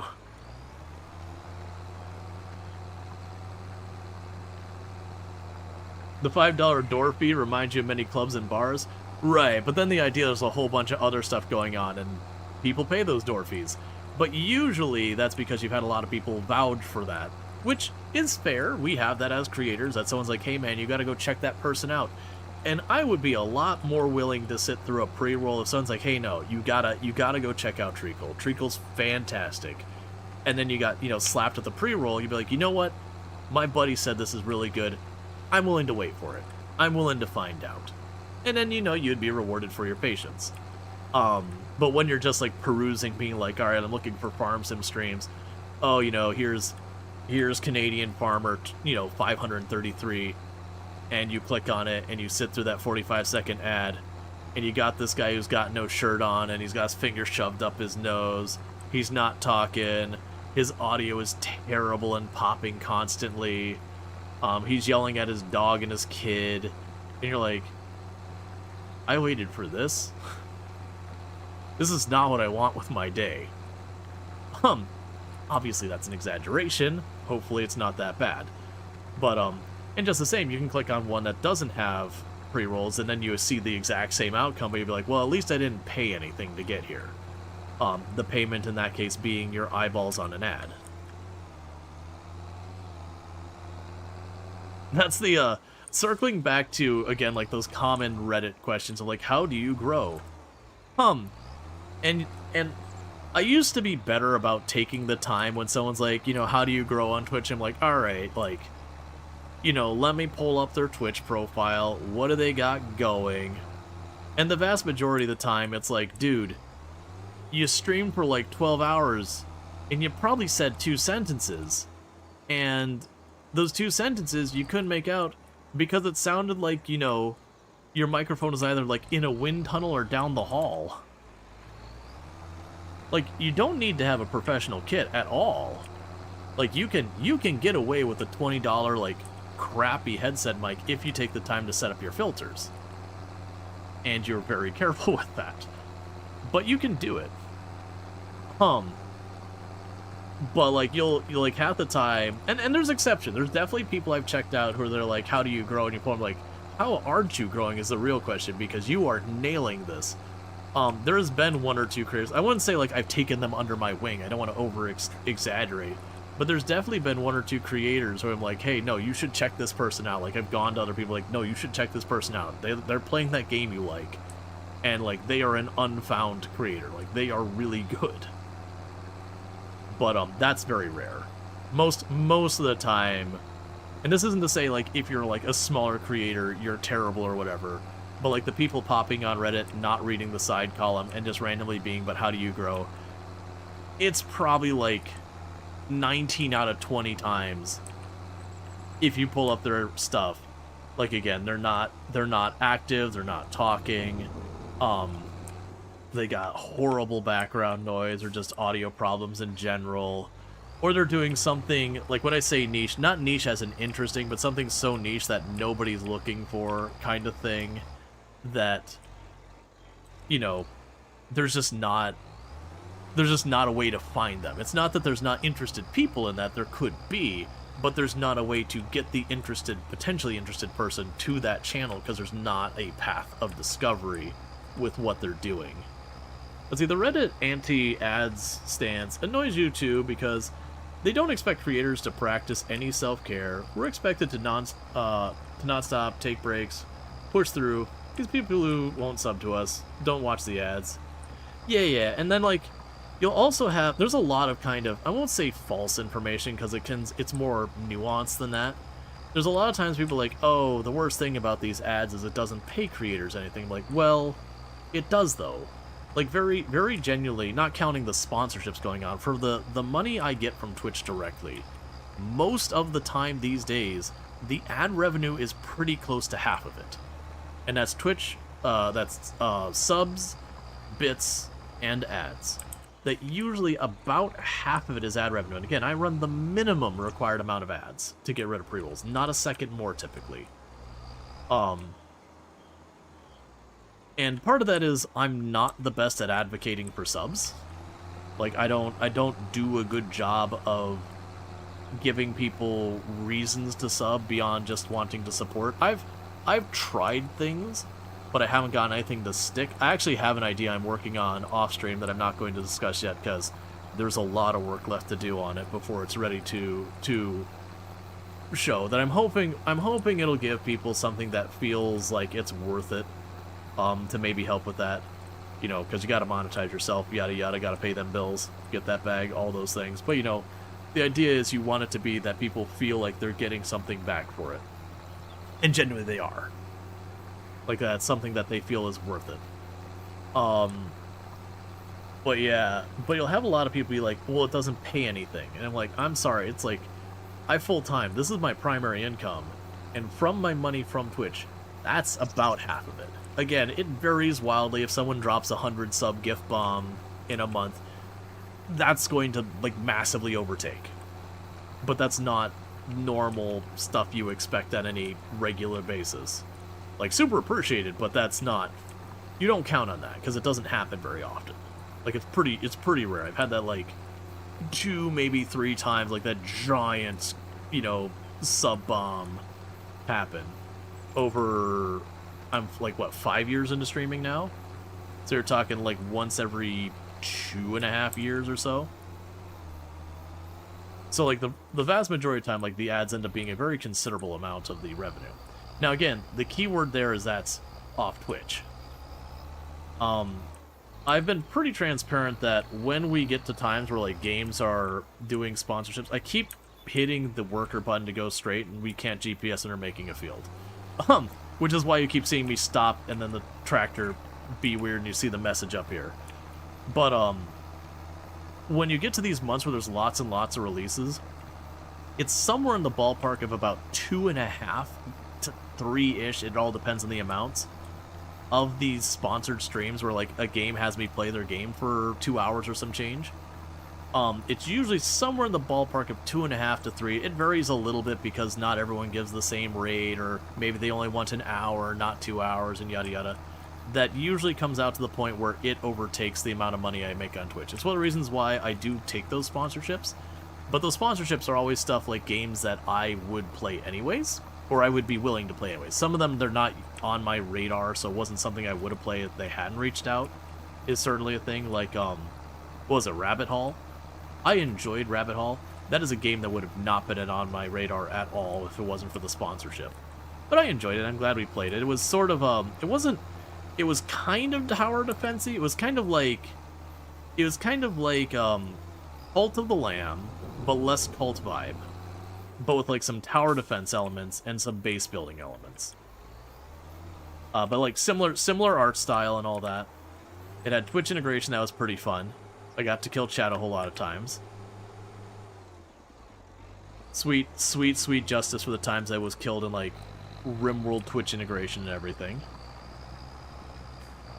But it is one of those things that comes across. But, that's actually, like, Timberborn, for example, is the game that has sponsored the channel the most times over the years. They were, I think, my 2nd or 3rd ever sponsorship was Timberborn. And I'm happy I got to be along for the ride for them to do, like, that first early access release all the way to the 1.0 release. It's been cool. And they could have easily said, yeah, we're not sponsoring you. I still would have played it. But that's one of the things that, like, if they came out with a new game and I wasn't sure about it, I would still give them a shot. Because, like, how incredibly, you know, decent they were to me and everything, that they very well could have been like, yeah, well, we know you're going to play, so we're not going to pay. Because I got that from someone else one time. Like, it literally it was advice given professionally that, like, hey, in the content area, like, by all means, show interesting games, but, like, don't show too much interesting games, because there are agencies and all that, if they think you're interested enough that you'll play it no matter what, they'll deliberately skip you on sponsorships. Can I ask what is the best tower defense game you have ever played? Oh man, I do not play many tower defense games these days. I have played them in the past. The best tower defense game you ever played? Well, clearly it's Path of Exile. Because there's Blight League. And there's other games than tower defense. I'm joking. The tower defense in Blight League, it's actually perfectly doable. But best tower defense, like actual tower defense. Ooh. I'm trying to think of the last time I played a tower defense game that, like, that was the core thing, is that it was a tower defense game. Because, again, we played the Rabbit Hall, and that's kind of a bit of an asterisk. But just straight up tower defense. I wouldn't call They Are Billions a tower defense, though. They Are Billions is definitely a lot more of a settlement builder. When you're talking tower defense, usually you're talking, like, you have some means of creating a path or maze. Like, we did Minos recently, and I had a lot of fun with that, but would that be my favorite one? I mean, it was good, but I'm trying to think back to the other ones I've played, so I at least consider them. Because I know I played Orcs Must Die, and I had fun with that. And that's been a long time. And there was, oh man, what was the, it's a space game. You have your big platform, and you have to, like, deliver stuff from one place to the other, but it's tower defense that you basically are moving through the enemies, but you build your towers. Was it Rogue something? I remember liking that one. I can't think of its name because it's been 8 years or something. Space Trader or something? I can't think of the name.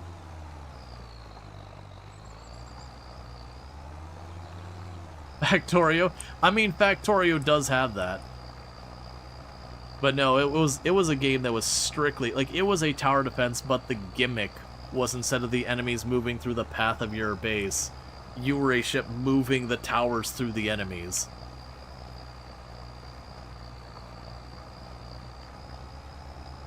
And then, like, if you count it, even though it's like reverse tower defense, what was the one, Loop Hero.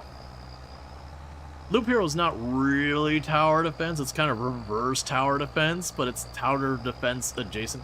Space Run, that sounds right. Yeah, Space Run.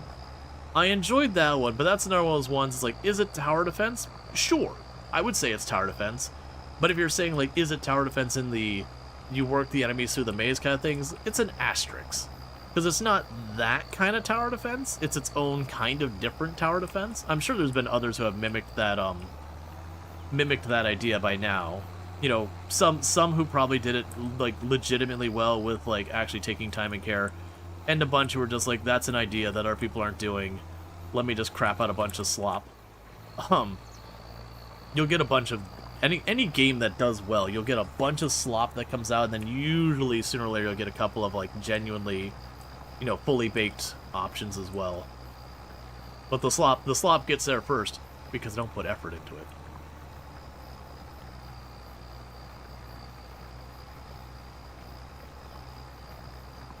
Yeah, no, it's part of the other thing is I don't often think of games as favorite. It's kind of the joke of, like, what's your favorite game? I mean, where on the clock is the second hand? What's the phase of the moon? Which way is the wind blowing? Because it'll change.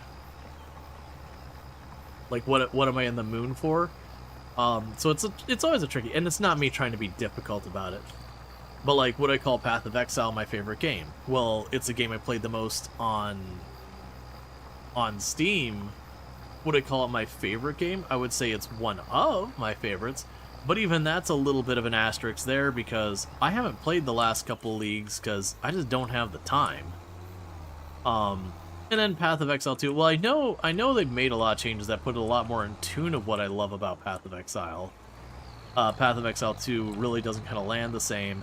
And poor Path of Exile got tossed the short end of the stick for multiple leagues to try and get Path of Exile 2 in a much better state.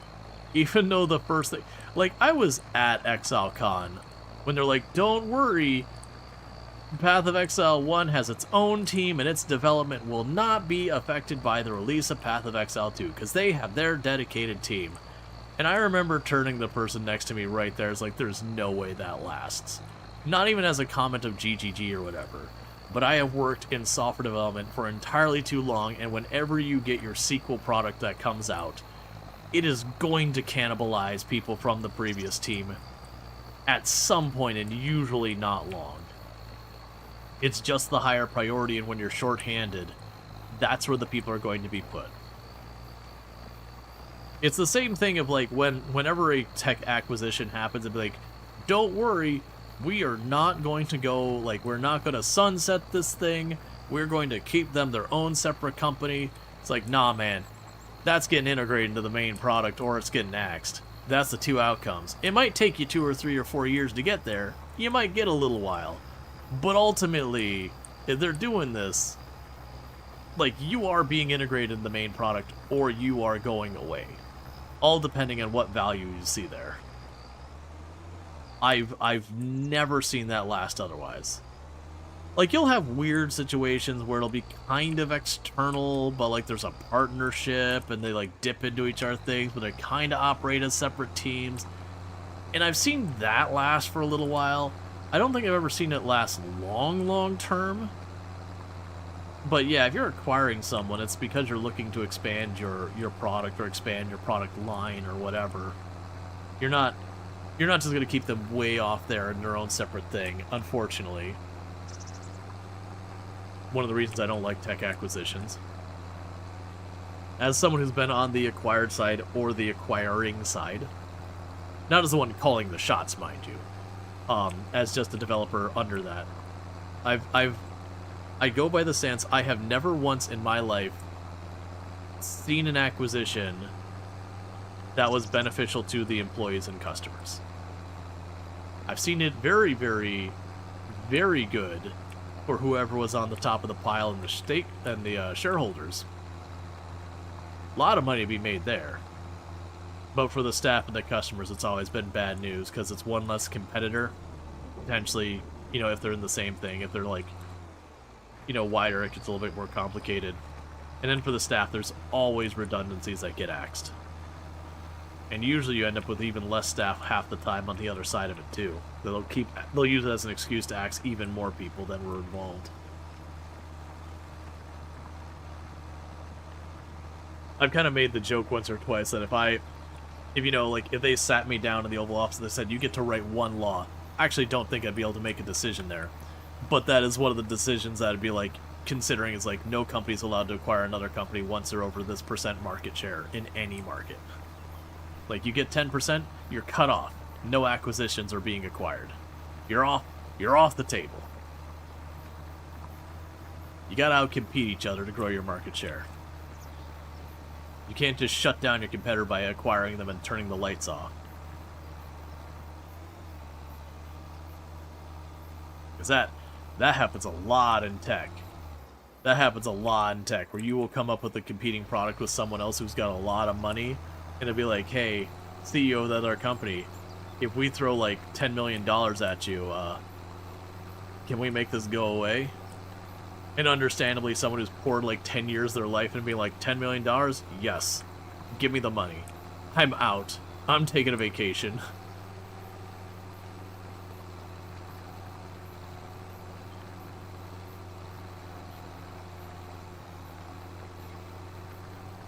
Alright, this is going to be our canola field, by the way, for those who missed. We are doing the Survivor Man Challenge, which is where you have to make all your own fields, that kind of stuff. You know, you basically start with wilderness map and you build up everything on your own.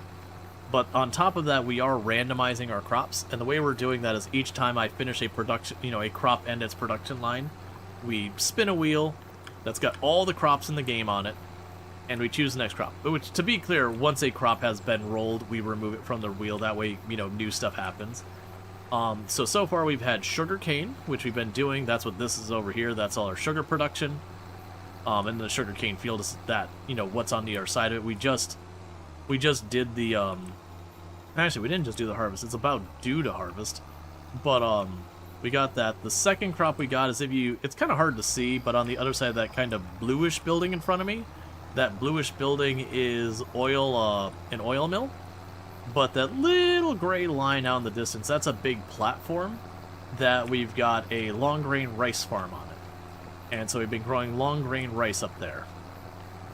When do I harvest that long grain rice again? Suddenly getting paranoid I'm supposed to be doing that. Next month. Oh, that's sloppy. So next month we harvest the long grain rice. And then the month after that we harvest the sugar cane.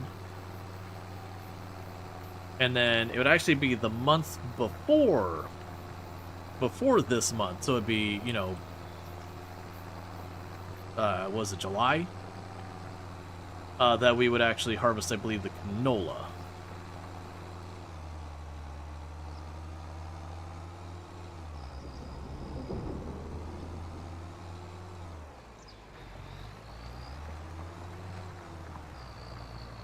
But that's what we're doing now, is we're getting our canola planted for next year.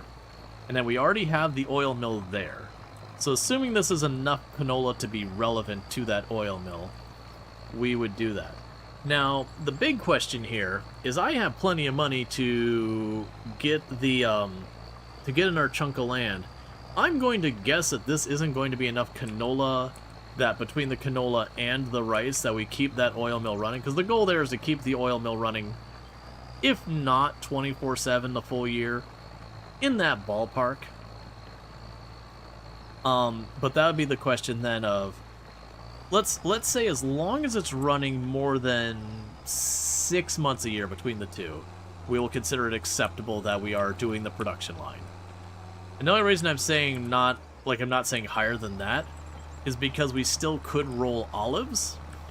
And if we roll olives, that also goes in there. You know, at that point, we'd probably take the rice off of that, put the olives in that to hopefully get a year round, and the rice would be pivoted over to, like, making flour or, going into the, what's the name of the preserves building, to make boxed rice or whatever. We would just use the rice for something else, set up a different production line.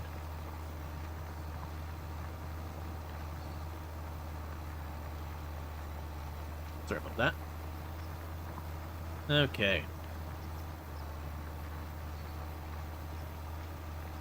But yeah, so the thought was, I have 200,000. And the question there is, first, what is our next crop? Because if our next crop is something I'm going to have to buy a bunch of equipment for, then I want to save that 200,000 towards that equipment.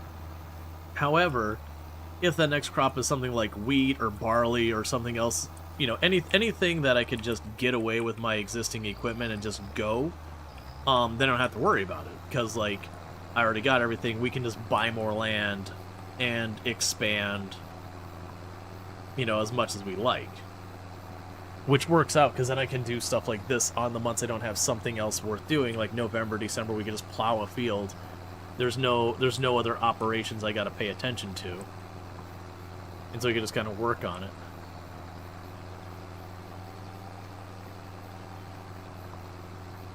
It's also funny because I think about it, I think the cultivator was one of the very first pieces of equipment I got, and I think I've used it once. And that's just because, because we used it once for the sugar cane. And that just has to do with the fact that, like, we plowed the field to begin with. Sugar cane replants itself, so the only time I gotta worry about anything with that is every once in a while you gotta kind of replant your sugar cane, like after a couple of seasons. And that's the only time you really deal with it. And then for the rice, we're using a seeder with drills. So it does the, you know, a direct drill, so you don't need to cultivate or plow or anything. You just direct drill it into the ground and call it a day. So in both those cases, it's like, oh, well, I just don't need the cultivator. And actually, to be fair, if we get more with the canola, I'll also be using the direct driller, so I still won't need it. That cultivator's just gonna sit there. It's fine. Sooner or later, I'll need it. And if not, well, whatever.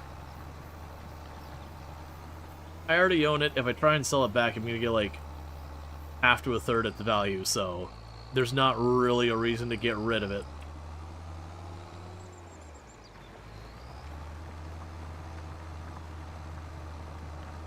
Okay. When we get to the point of seeding this field, what I will do then is we will pull up the wheel and we will roll the dice to see what's next. And like I said, the reason I want to do that is I've got $204,000 to work with. But for all I know, I'll roll something like potatoes. I really don't want to roll potatoes. But I will roll something like potatoes, or olives, or grapes, or something that I have to buy equipment for. Any of the specialty crops. They'll end up needing to buy whatever their appropriate thing is. Don't be cotton, just for the fact that the equipment's so freaking expensive. It wouldn't be a bad crop to do. Like, cotton is actually not a terrible crop to do in the game, like, effort-wise. Yeah, it makes the bales and all that, but it's not It's harvester. It's not huge, but it's not small. It's a little annoying because you have to kind of like drive it and then empty the bale out and then drive it and then empty the bale out. So it's a little, it's not even laborious. It's a little inconvenient. It does pay okay. Like it's generally usually pretty all right in payment. But yeah, growing cotton is whatever. It's definitely not what I would be upset about. The only upset there is like the cotton equipment is expensive. Like potatoes would be rough, sugar beets would be rough. At least the sugar beets, I have the sugar mill. If we were to roll sugar beets, that's something I'd have to figure out what I want to do, because I do have 2 sugar mills already. And I don't see a reason to build like 4 of them. So in the case of the sugar beets, what we'd probably do is maybe like split the number of split the size of that sugar cane field, and then do like, you know, a sugar cane field that's a bit smaller and a sugar beet field that's a bit smaller to continue the production, keep the production line maxed out. I mean, it could be we just add more sugar mills. I kind of don't want to go that route, but that'd be the other thing. It's just more sugar mills, and we just figure out how much sugar beet I need to run a sugar mill or 2.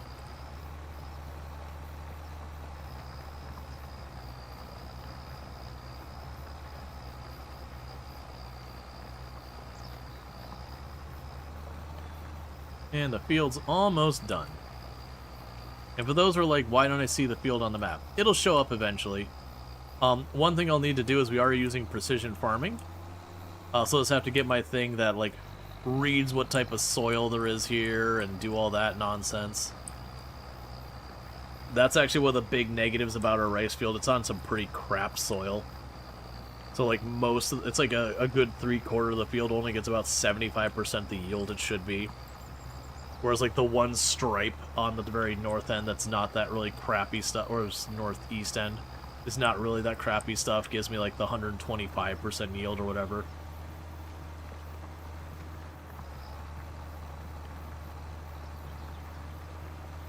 Which is one of those things, if it wasn't a rice field, so I didn't have to like make the big field, I would almost be tempted, I might even still do it at some point, is if I ever find myself with just some extra money or whatever, I could see deliberately removing that field and just building another rice field someplace less crap.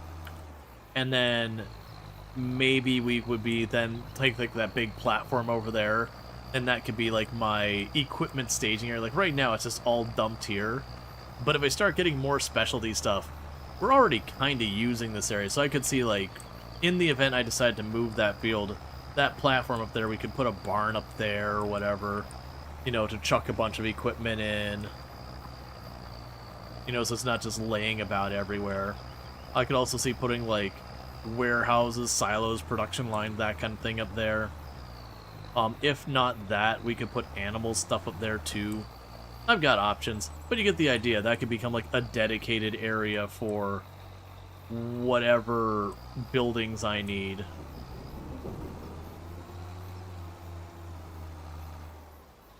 Because the soil's kind of bleh.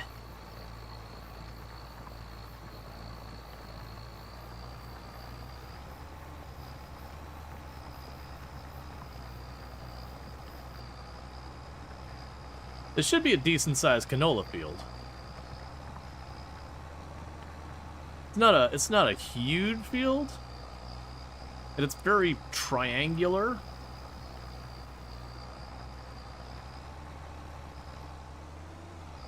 But a decent size.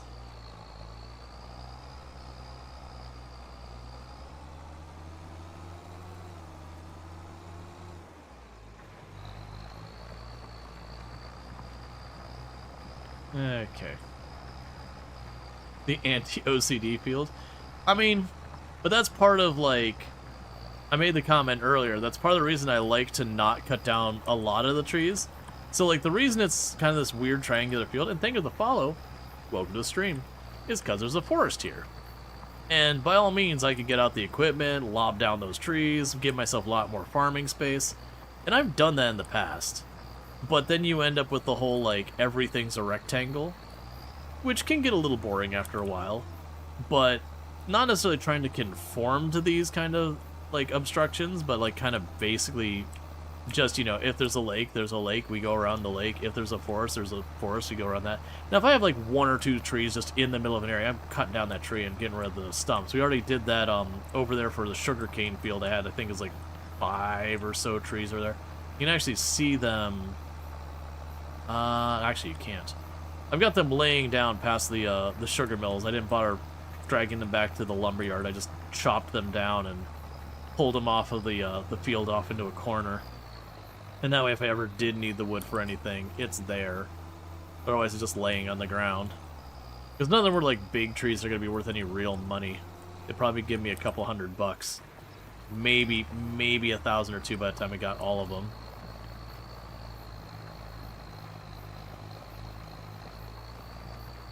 Alright.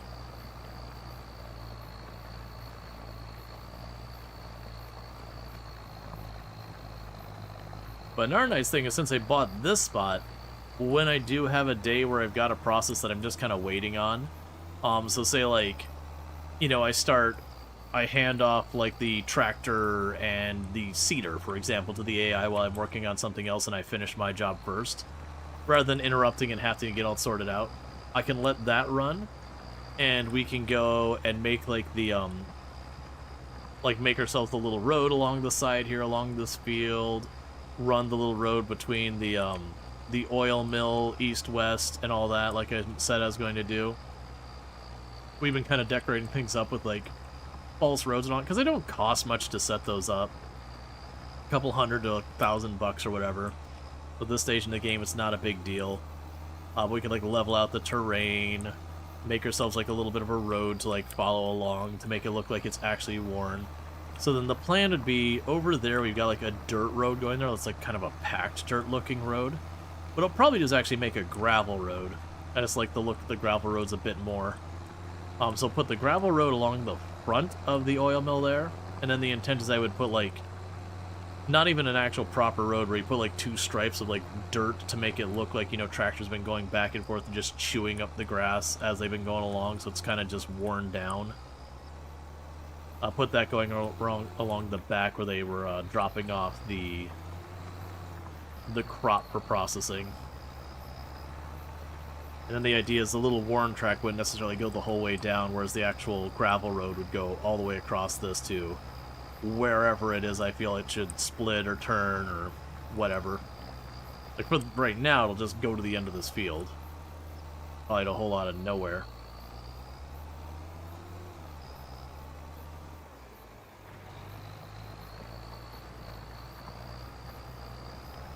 Okay.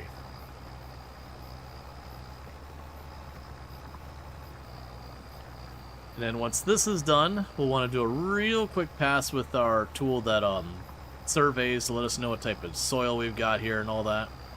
Mostly I just have to do that for the bonuses on the environmental nonsense.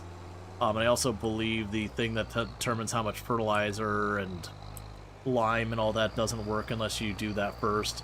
Then we'll probably have to do a pass with the lime. Then we also need to do the seeder. Then we'll need to do the weeder. And then we should be good. That'll be the canola locked in. And the good news is I don't have to do this plow again for this field. Because the seeder does direct drill. So once we've done this once to, you know, quote-unquote create the field, after that point, it's no longer a thing to worry about anymore.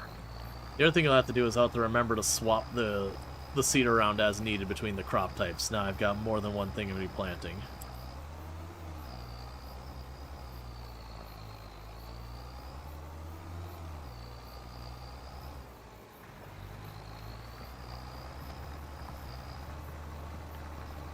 Okay.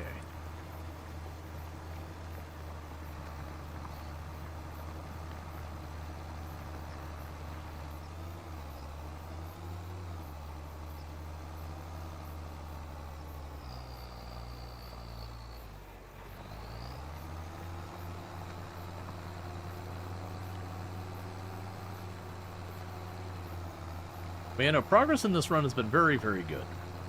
I mean, a big part of that is we were fishing for the early money, and whether you like it or not, you're going to get a whole lot of money from that. We had the conversation at the beginning of the stream. That's always been one of the things that, since fishing was introduced for this style of run, has been very mixed bag in that the fishing feels the most zero to hero Survivor Man-esque start where you get like $150 fishing pole and good luck, but then also it just prints money. Whereas all the other ways you start, it ends up being a whole thing where you have to give yourself way, way too much materials a lot of times, unless you start like really heavily modding. Alright, here's the last little bit right here. Okay. So plowing is done. Let's go ahead and repair this because we actually have a decent amount of damage on the between the tractor and the plow. So we can do that, top off the gas. Then we'll start surveying the field. Then once the field's surveyed, if we need to put down lime. I mean, what I'll probably actually do is run the seeder next just to make it flat. Not bouncing all over it. Okay, so repair. Repair.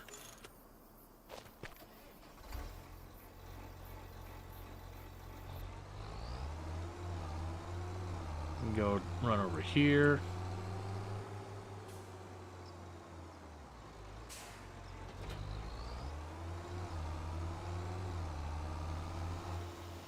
And then the seeder is over there.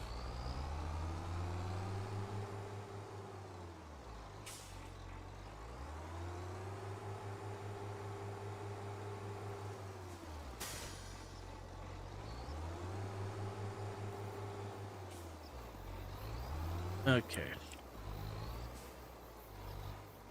So we need to switch you over to Canola.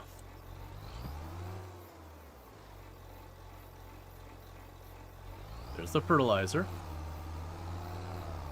And the good news is it's a very big seeder. It's nowhere near the biggest seeder, but it's up there.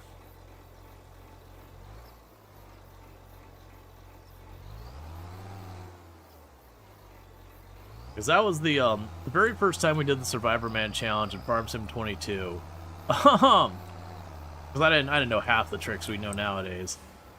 We sat there with a tiny little like 1.3 meter wide plow doing the field each season, and we had this like little, I think the 3 meter seeder was the smallest one wherever it was.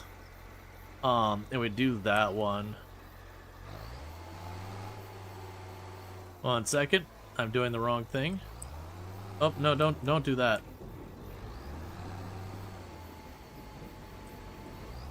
This isn't the right order of operations. We're gonna do this. We're gonna do this in a minute. I need to survey the field first. I was just ready to like send it. Because I want to get it done. But no, I need to quickly go through and do the field survey. We could leave that right there. The field survey thing is this little pokey thing right here.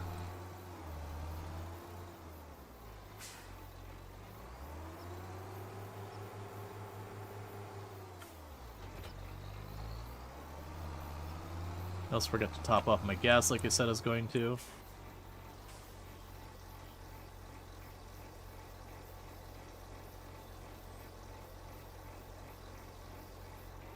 Alright.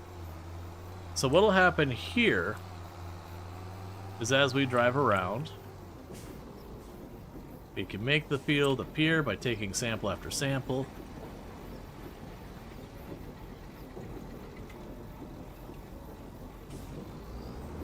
And then the goal is to just go around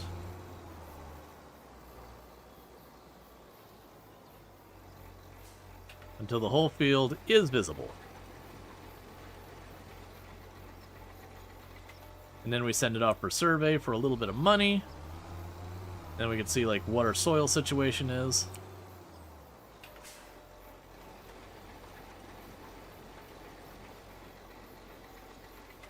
Now, outside the Survivor Man Challenge, when you're not making your own fields, you literally can just right-click on the mini-map. Or right-click on the map and be like, do the survey for me. And it'll charge you like $2,000 to $3,000 or whatever it is, depending on the field size, and it'll just do it. We have found that just doesn't work for whatever reason when you're dealing with your own made fields. Which is fine. You only have to do this once every like 4 or 5 years or something like that. And it doesn't really take that long.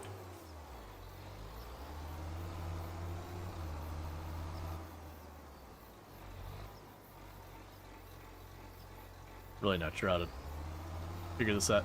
Let's focus on the other side, because we got where this makes a loop, or like makes a triangle. And usually with the rectangle, it's just you follow the outside edge and go around, but it's kind of hard to tell where the outside edge is going to be when it's not a straight line.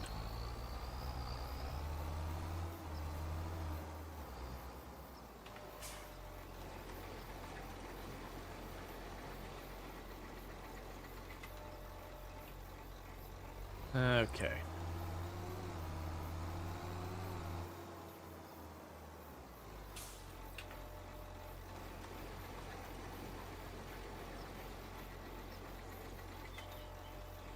But this will give us the soil nutrients, the type of soil. Is it like silty clay? Is it sandy loam? Like what it is.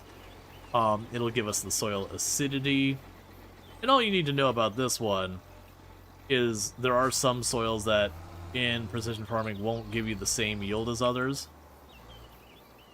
There's nothing you can do about that part of it. It is what it is. At least not now without mods I'm unaware of or mechanics I'm unaware of.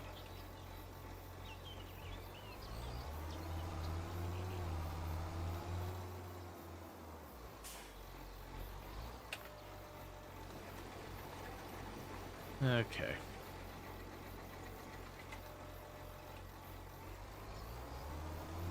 Let's try and deal with this area.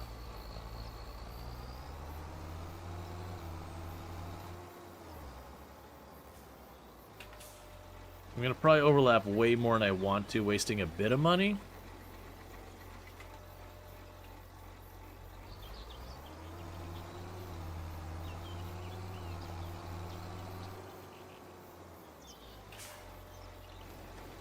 That'll be fine. Yeah, let's see. Maybe this field's not as big as I'm thinking it's gonna be. Either way, we'll get what we get out of it. If we end up needing more of a field to be like satisfied that we've actually done canola, that's fine. They'll just be buying a separate piece of land and then shoving another field on and calling it day.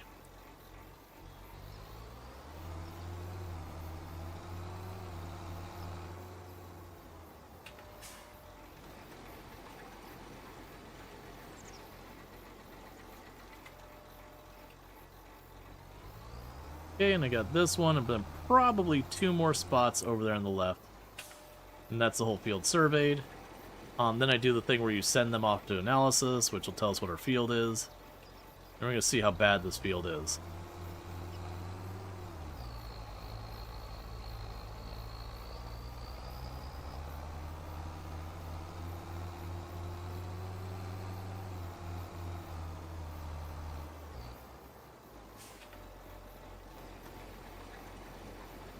Okay. Then just one more spot down here.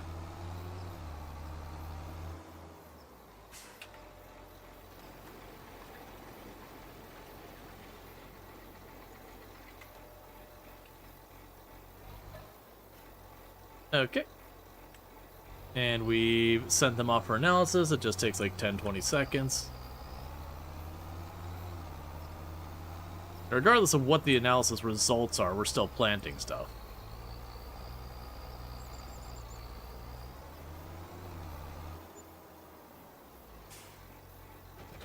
Okay, so what are we looking at for this field? Don't break my heart.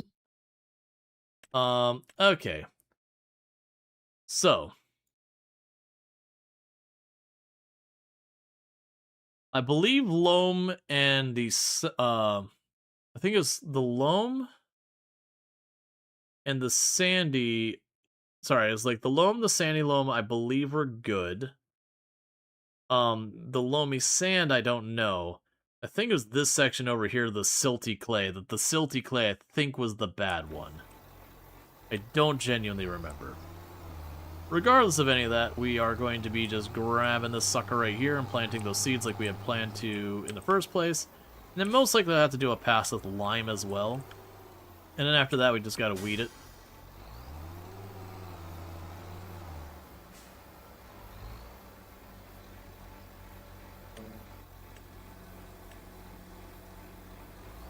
Okay, that won't be a bad pattern.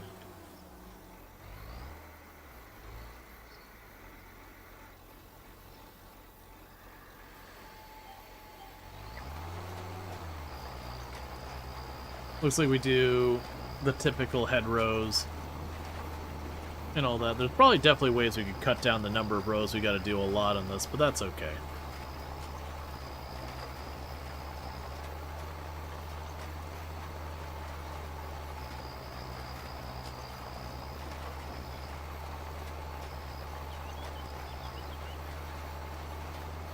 So with that, our canola is officially being planted. Let me see if I can get spin the wheel ready. Alright.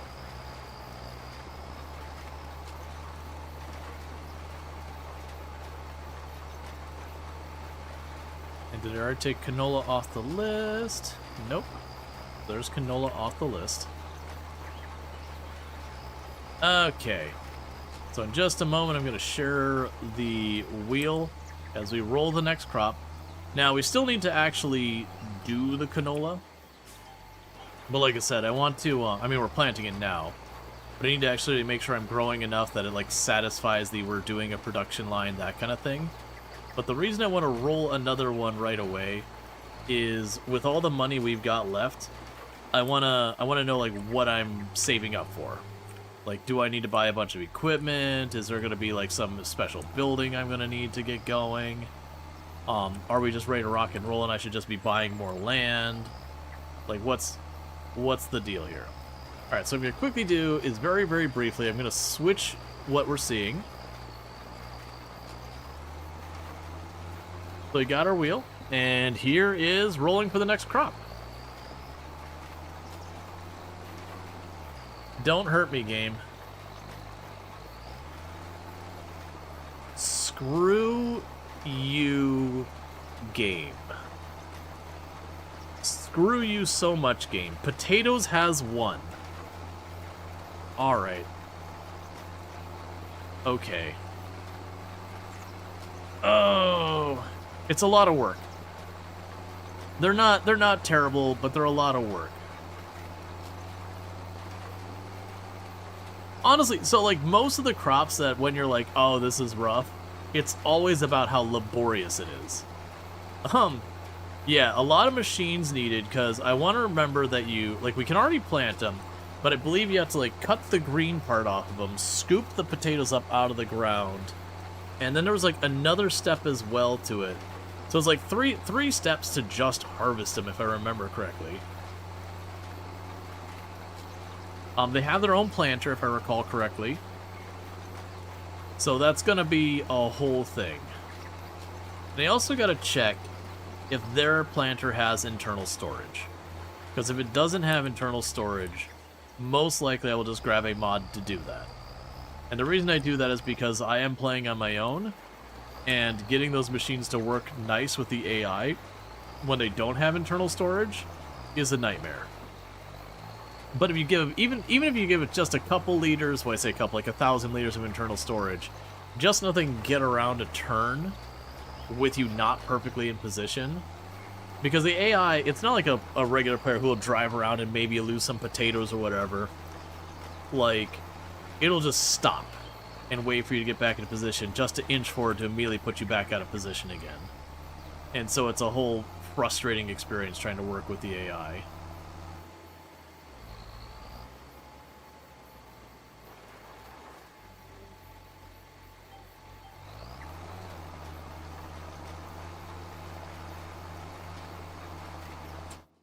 But yeah, so if we look at potatoes, so we've got the tractor, so we've got the planter, so we plant potatoes with this. We have the harvester that pulls that out. We have the... There's more to this. This is a lie. We're missing things. This is not all the equipment you need. That is a lie there. You got your potato planters. Those are your options. You've got your potato harvesters. But I want to say they dig the potatoes out, and I want to say they dump it on the ground behind them. You should not be struggling on this. You have enough horsepower.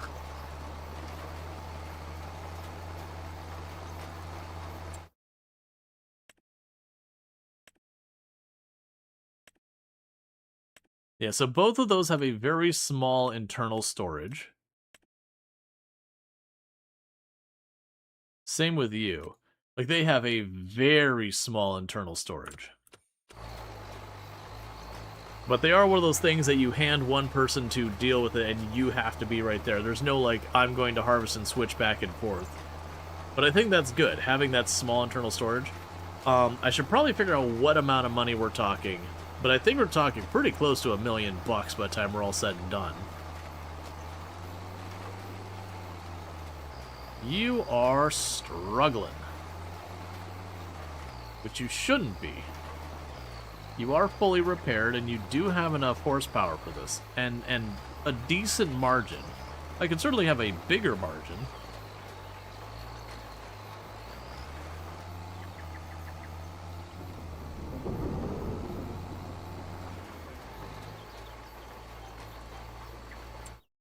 Okay, so for this, just for doing the potatoes at all,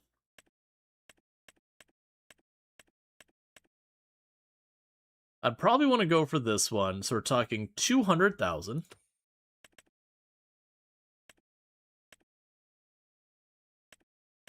And technically, I believe I could do it for 400,000. For some reason, I thought there was an extra machine here that I'm forgetting.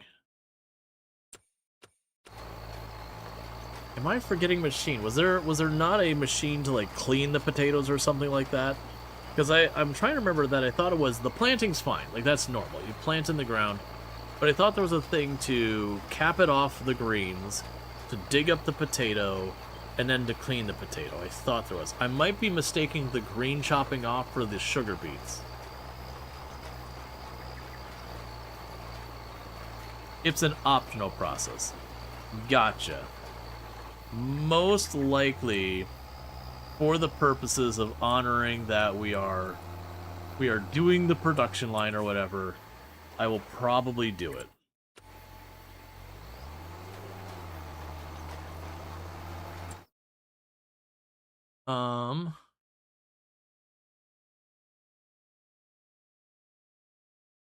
Yeah, because it also wasn't under the potato thing. It's probably going to be up here with the,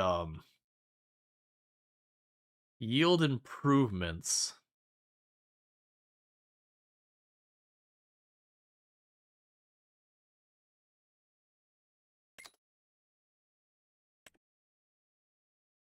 I mean, that makes sense.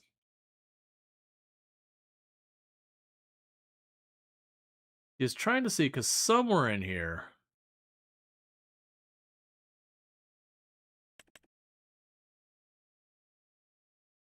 I have to look up what it was. It's been so long, because it wasn't under the potato section either.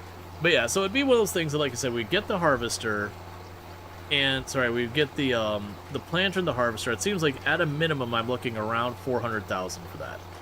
Or I save up for the better one, and we're in it for almost 700,000. Which, we'll see how we go with that.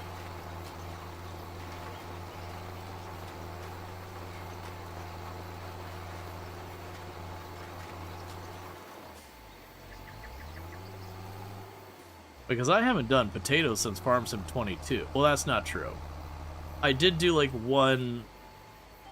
When I did my testing at the beginning of Farm Sim 25, I did one small field of potatoes. Because I had this one small field that I did each and every crop at, like, the 100 whatever percent that you get for, like, fully doing all the things. Just so you get the comparison of, like, 4 acreage, which was the best crop and all that. Made a spreadsheet, and it's obsolete now, but whatever. So it might be one of these things that I actually need to go the other way around here. Because this seems to be struggling. This is uphill, by the way. Like, there's a reason we're struggling. We're at, like, a 15-ish, 20-ish degree hill. But if I go the other way around, I'll be going down the hill this way and kind of going more sideways at a diagonal across the hill, which will be a bit easier. So it might be one of those things that instead of going counterclockwise, I need to go out of my way to go clockwise on this field. At least until I get a ridiculously larger tractor and just power through it and not have to think about it. Yeah, I mean, this tractor is kind of on the low mid border on the large tractors.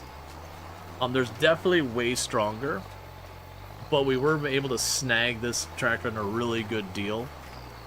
But this might be one of those things where I just need a large tractor. Or we'll get the next ad and just beach it.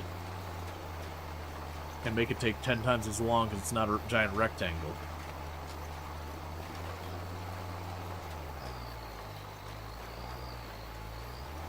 Just press the turbo on your CPU. Oh man, the turbo button on a CPU goes way back. Potatoes. Farming. That is not how you spell farming. Farming. Simulator 25.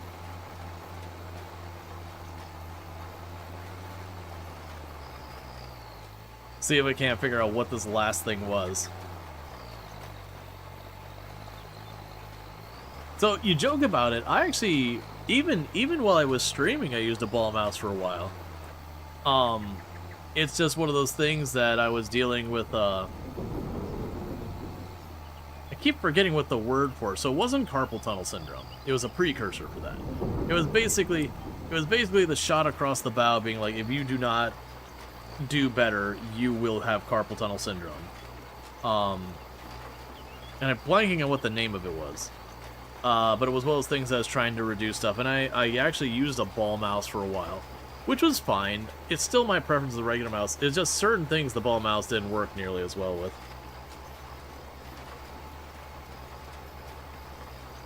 Yeah, let's see. It just mentions harvesting. Did they get rid of... Maybe they got rid of the extra process to clean the potatoes?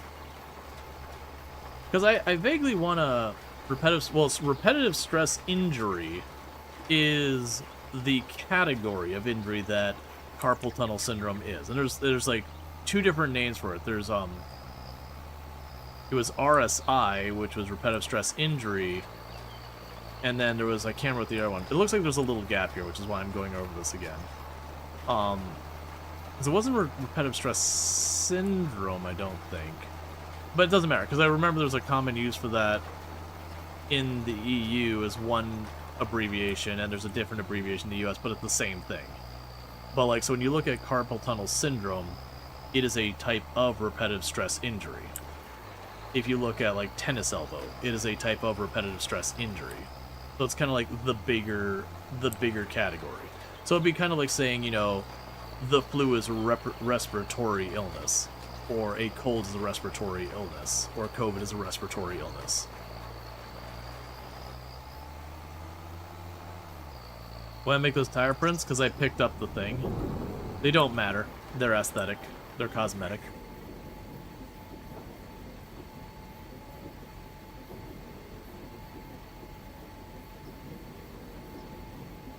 Yeah, for the life of me, I am not seeing people... Oh, I didn't hit 3. I'm not seeing people mentioning that. I vaguely remember the cleaning thing as well. Like, I don't think that was a mod, because I would not have added a mod to do that. Maybe in Farm Sim 25 they streamlined it so you don't have to clean them anymore, or it's just a fever dream and I'm just not remembering it. Because I do distinctly remember the same thing, that there was like, you would go in and you would plant the potatoes and that was fine. And for some reason I remember like cutting off the foliage. That could be sugar beets, because I believe sugar beets you do have to do that. But I guess maybe you don't have to top the foliage off of the potatoes. And then I remember it was something like cleaning the potatoes. But I didn't see anything about it. I think, if I remember correctly, I want to say the potatoes and the sugar beets, I want to say, came out with the same major update or whatever. There was a mod to clean them? Well, I don't want to take a mod to clean them. Okay. But yeah, because I was trying to remember the process. So it is just a matter of, it's probably the harvester's a pain in the butt, and I'm just remembering that. Because I do remember that the potatoes were a pain. I definitely know they weren't, like, the worst by any stretch of the imagination.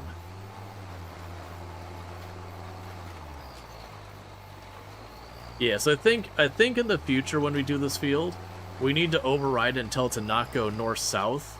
We need to go east-west, or we do want it to go north-south, not east-west.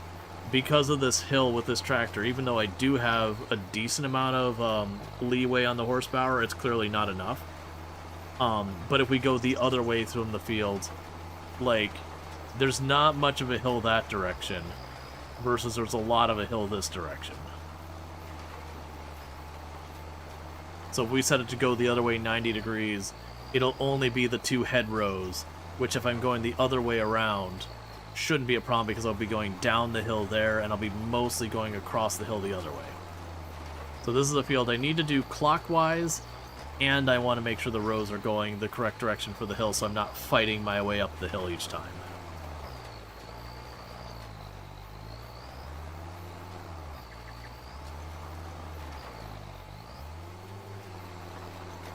Like, genuinely as slow as this part is, it might even be worth it that I do the road down, and then I drive the whole way back around and do the road down the hill again.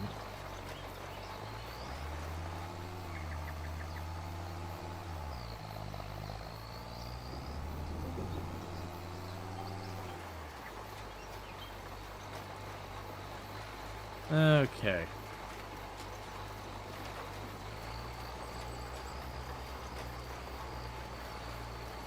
Because this is the speed it should be doing it.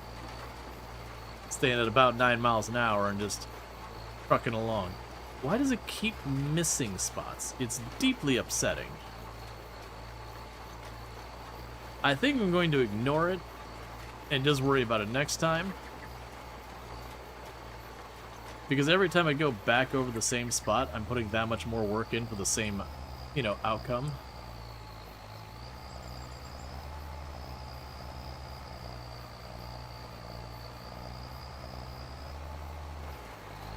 I say that, but I'm literally driving over it, so whatever. It also seems like when I'm not going over the plowed dirt, it's going much smoother. So it very well could be, once this is, you know, I've done this once over the plowed dirt and we're just drilling without having to go through plowed soil and everything, it'll go smoother. Because there is a thing, depending on the state of the dirt, whether it's like plowed or cultivated or whatever, it can affect how your vehicle performs on it. So it very well could be what's going on here. And this is fertilizing as well.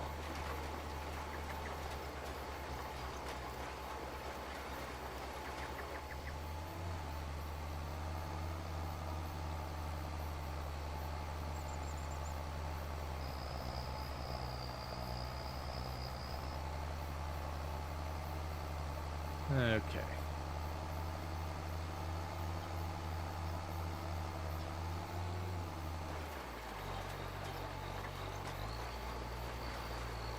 Hey, Casimir, thank you so much for the raid. I hope you had some good stream and all that stuff. Sorry that you raided into the middle of the ads. That's just one of those things that happens.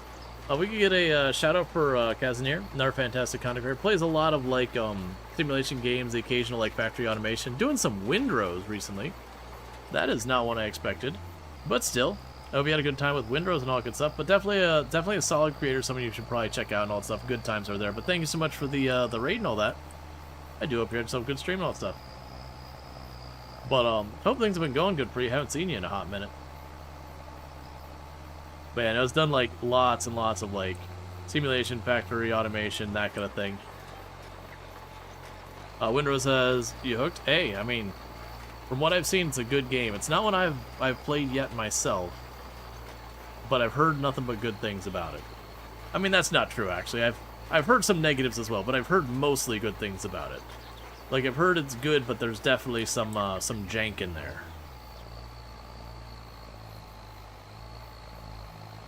Alright. Yeah, so we definitely need to go and get this going the other direction next time, so I'm not fighting this uphill.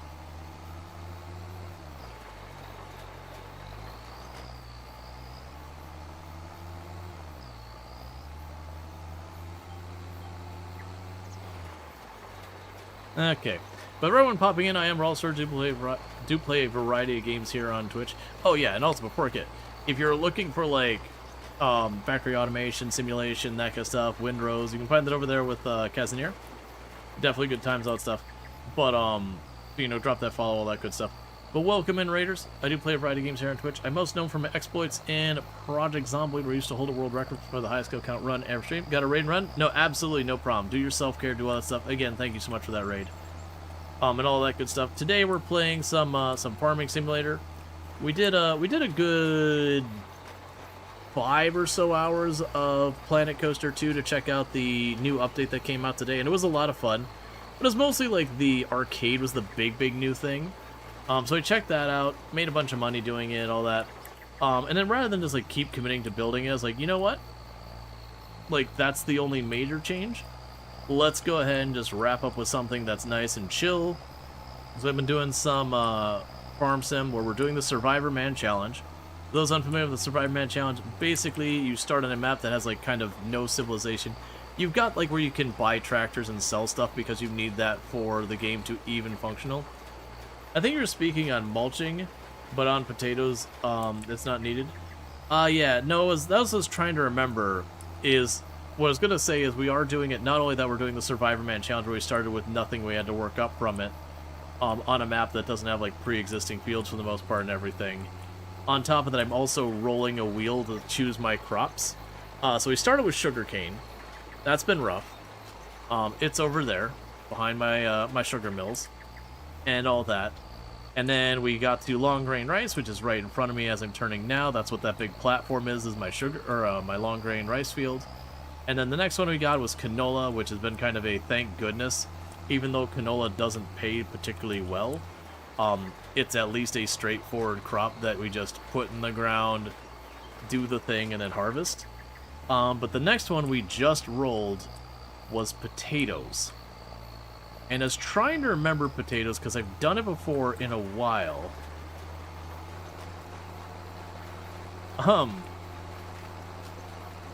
But it is a thing that we rolled that. And the worst thing was like, you know, my luck, I'll get potatoes next. You know, please don't get potatoes next. And then we ended up rolling it like an hour later or whatever it was. And it was potatoes. Because of course it was potatoes. So the only saving grace I've got there is I have to save up money to buy the equipment to do potatoes, which means at least I don't have to do them yet, because I can't afford to do them yet. Doing them at all is going to set me back at least like 500,000. More things. You think it's that's still better than sweet potatoes? Sweet potatoes aren't a thing in the game, if I'm not mistaken. So if you've got sweet potatoes, that's mods. Unless I managed to miss them all this time.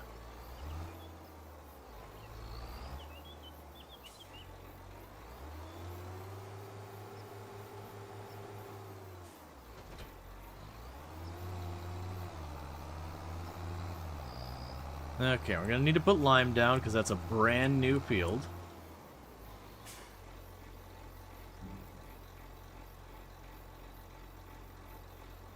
But yeah, no, I want to say the potatoes, if I remember correctly, from the math I did when Farm Sim 25 first dropped, I believe potatoes are like the second or third best paying crop in the game by acreage, not by time put into it. So there's at least that going for it. That said, it's still a pain in the butt.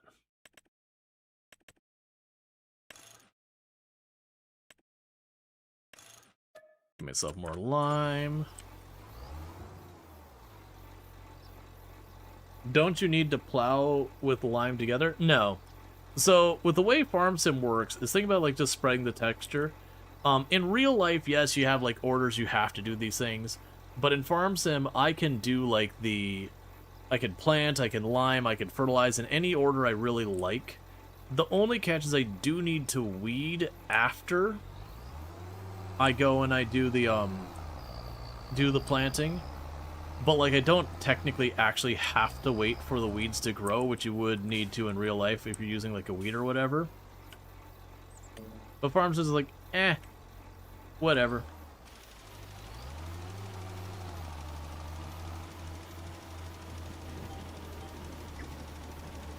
But yeah, this will work just fine.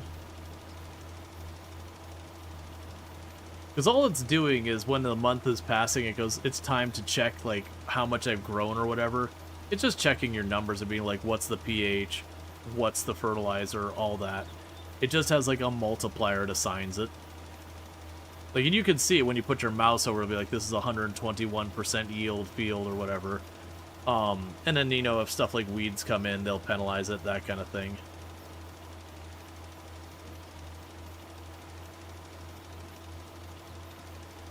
But yeah, no, in real life, if you're someone who gets caught up on like how things actually work and all that, you have a very specific order of operations for a good reason.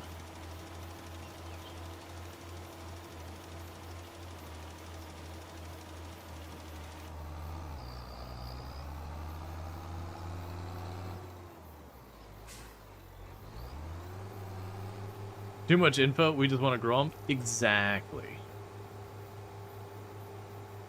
That's, it's been a while.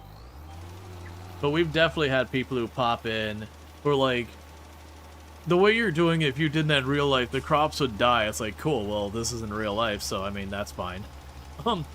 And you'll have people get really upset about it, and you're like, look, man, it's a video game. It's virtual farming. You gotta take a certain amount of realism and just kind of leave that down there at the door. Because otherwise you're gonna lose your minds. Because every game that's worth playing, they definitely make decisions that are like, well, here's how it works in real life, here's how we work in the game. We don't need to do the real life thing. Like, the real life thing actively makes this less fun. And then there's times that, you know, they don't do it, but they would like to for technical reasons and yada yada. We usually joke about like, oh, you want a super realistic one? Cool. We would do our field, and then we'd spend the next week just doing paperwork about how much fertilizer we used, what we planted, what the zoning was, when, like, what was the weather conditions and all that kind of stuff at the time we planted, who planted it. You get the idea. You would have all that stuff because most countries make you document this stuff very, very carefully. They do not mess around when it comes to making sure things in their the production line for food is on the up and up. And if you don't do it, you can face fines or potentially worse, depending on things. If you want to do the real thing, you got a lot of land and messed up hands right now. Yeah. In real life, you can't teleport to different farm vehicles either. Yeah, no, exactly. And there are people who get pretty bent out of shape about it if you're not doing things the real way. Like, I remember early on taking the plow and just turning with the plow, like, down the whole time. And we had someone who was pretty upset about that. It's like, yeah, I understand you can't do that in real life. You'll just damage everything. And then they kept turning with the plow down. It's like, seems fine to me. It's like, real life, this is terrible.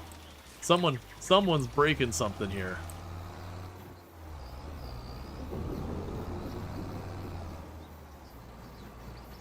It's real fun when you gotta fix it in the field and your truck decides it's gonna have issues too, and the rain starts. Well, that was the other one, as we talked about, like different things we'd like to see added to the game. And all that. And, you know, people are talking about, like, pests and all, and that's actually one of the ones, like, you know, I'd be down with pests. It's like, mechanically, it would just be another thing you spray on the field. But, like, you know, have the choice where it's like, okay, you can blast your field with pesticides, and it's just an additional expense to make it worthwhile if you leave that field, you know, function on. You know, give, like, an extra 5% yield or 10% yield. But, you know, if you don't deal with it, you take a significant penalty. So it kind of rewards you for taking the extra layer on, even though, you know, blasting your field with pesticides doesn't really give you a higher yield. It prevents critters from, you know, chewing up your crops and ruining them. But then it was like, you know, have alternate options So you could do like the whole thing where you depending on what the local critters are, you know, get yourself the wasp setups, or do the thing where they unleash a bunch of like ladybugs or whatever. Those kind of things, like trying to use the natural things that eat the pest you're worried about. And they don't do that a lot in like big commercial farming. It's just not really the way things work a lot of times. But, you know, have it so it's like, okay, you can do this other way, and it's got like its involvement, be like environmentally friendly or whatever. But yeah, that's kind of one of the things that people are like, oh, you know, we should have like different things that can happen, like blights and disease and whatever. I'm like, well, some of those it'd be like, you know, you'd have like the warning, oh, your field's got this, and you'd like spray your field with a fungicide. Other ones would be like, well, burn the field. In real life, it's like the field's done, it's got that disease in it, we can't sell the food anymore, it's not safe. You know, we got to get rid of the, like, we got to basically kill off the whole field to keep this from spreading. And like, from the video game standpoint, it really doesn't feel good if you put the time in and then just a dice rolls in the background and goes, you know what you get? You get nothing. You get a stick in the eye is what you get. Alright, Luxray, you take it easy. I hope you sleep well and all that stuff. But like, you know, from the video game side, like, the counterplay play is no fun. It's just randomly you put in the work and you don't get anything to see from it. And from a realism standpoint, that kind of happens. You do have like farmers insurance and all these kind of things that help mitigate that, but that is a whole conversation in its own right. But the point being, like, you can do everything right and then just like, you know, no rain this year. Too bad. You know what? We're just gonna have it pour rain the entire time, like the entire time you need to grow stuff, or you need to be like harvesting, so it's outside the acceptable moisture level, and so you have this whole thing where all your crops are just gonna rot.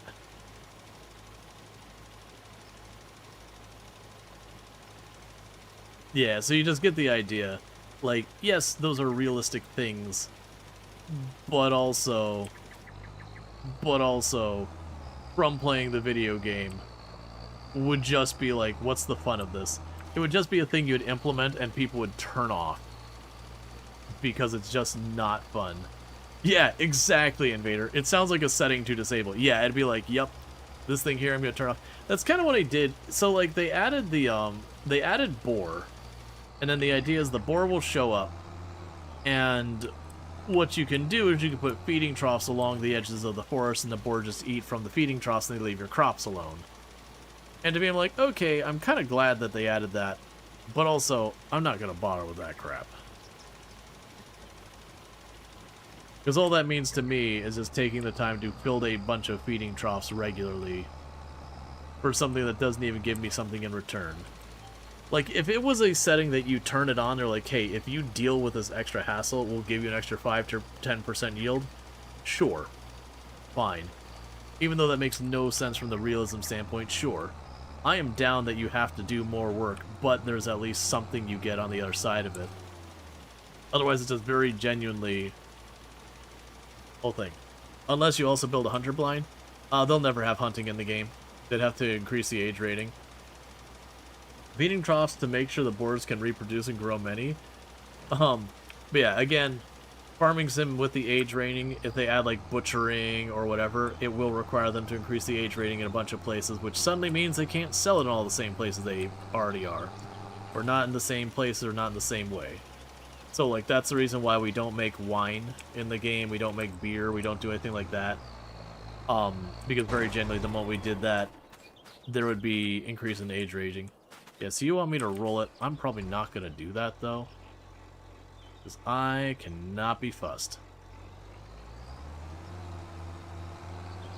Oh, you learned where food comes from very early? You got different places, different things? Maybe rolled? Well, it's not...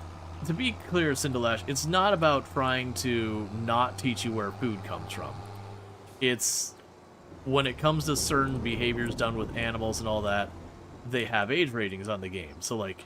you know, if you're going to butcher an animal, there's a certain amount of, you know, quote-unquote violence and all that involved. That right now this game is E for everyone, I believe, if I remember correctly. If they add that, I think it gets to be like PG-13 or something like that. So it's not that they're trying to hide or deny where food comes from.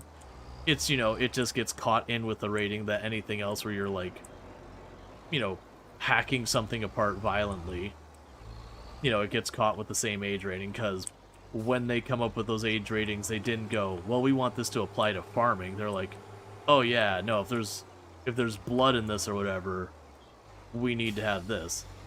You understood that? You just thought it was strange that animals get butchered affects the age rating, because you don't remember a time when you didn't know that.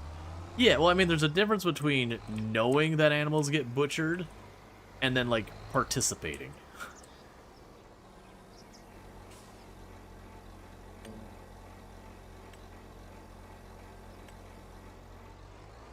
Yeah, so it's just one of those things that, like, you'll have a lot of stuff that we'll all, like, disagree on. Oh, should this be for everyone? Should this be for this age rating? You know, where is the line in the sand between that? And there's a bunch of stuff that, like, get a higher age rating. They're like, alright, come on, man, is it really that high? And just the same, you'll sometimes have it where it's like, okay, maybe this should have a higher age rating. But yeah, no, it's just a thing. Because, like, everyone knows where wine and all that comes... Well, I mean, not everyone. You learn pretty early that, like, oh, you make grapes into wine, and that wine contains alcohol. You learn that at a pretty young age. You may not know the exact process or anything, because your parents may not know the exact process. They just know that, like, hey, you do a thing with this in a certain way, and you get wine and just that.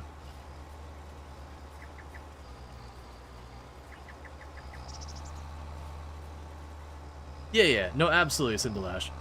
Like, it's just one of those things. And the thing is, you got to keep in mind, it's not even like in the US or in the EU or in this. You got to consider, they have to consider like all the individual countries in the EU. You have to consider all the different states in the US, where like you'll have your larger ratings and all that, but then you'll have individual places that'll have their own like stricter number things and all that. And it's a whole mess, because there's places like just having the production of alcohol in the game basically would mean the game gets pulled from the shelves, or it's considered like mature. We can all disagree that that's kind of a silly thing, but at the same time, it doesn't matter if it's a silly thing if the devs are beholden to it. Like, you can disagree with whatever the law is, it's still the law. You're still subject to it. Did you saw there are laser weeders now? Yes, you can have like the spot weeder where it only puts the weeding stuff directly on the thing.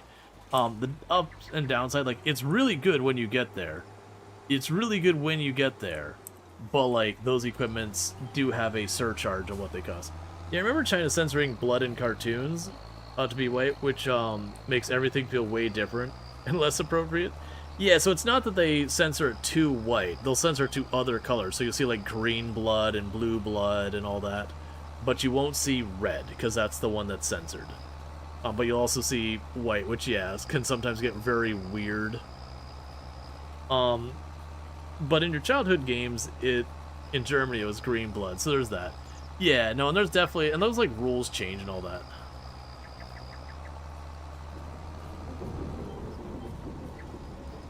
Hey, Bean Down Under, thank you so much for the raid and all that stuff. Can we get a shout out for Bean Down Under? I appreciate that. I mean, in real life, there are some weeders with lasers that burn weeds. Yeah. But how was your stream and all that good stuff? What were you playing all stuff? And thank you so much for the follow. Welcome to the stream and all that good stuff. But, yeah, so also playing some Farm Sim. Nice. I hope you had a good time with that. What do you got going on? And if you got a raid and run, like, don't let me keep you or whatever. But, like, what all, if you aren't raiding and running, like, what all you got going on in your run, how's it going, all that good stuff. But welcome in, raiders. So if you're looking for more Farm Sim, you can find that over there with Bean Down Under.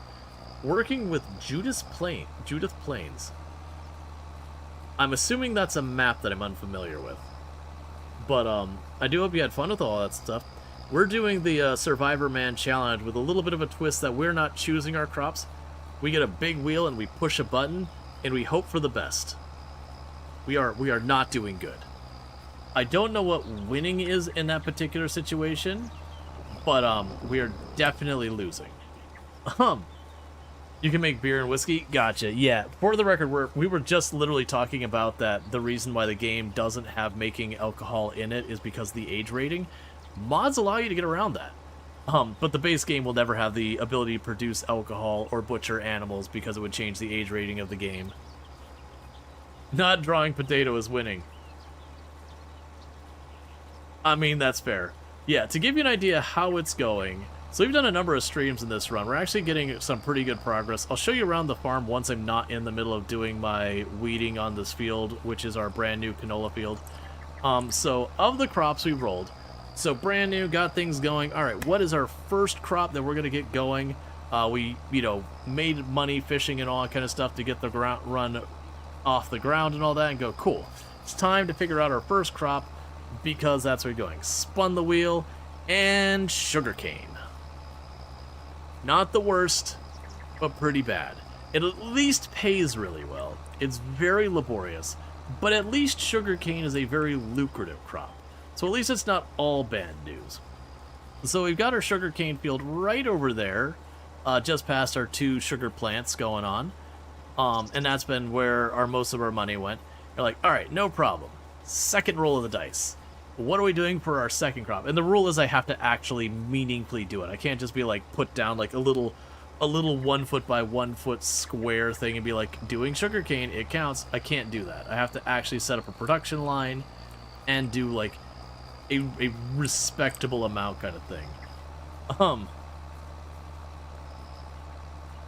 Yeah, no, that's I've made the comment before. I like the Survivor Man Challenge, and historically the way you did Survivor Man Challenge was you gave yourself a chainsaw, a vehicle to put some logs in, and you bought yourself a plot of land that had trees on it. And then you'd use the lumber to fund getting your, first set of equipment, and then you'd start farming, or mowing grass or whatever. Or as an alternative, you give yourself the minimum to do any kind of farming. But the catch is, that feels mixed. Like, I've done that way because that's the best we could do in the past, but it feels really weird because when you sit down and go, okay, I gave yourself that basic equipment to start with, and then you tally what the cost of a plot of land is, plus that chainsaw, plus that vehicle, you're like, wait a second, that's over 100,000.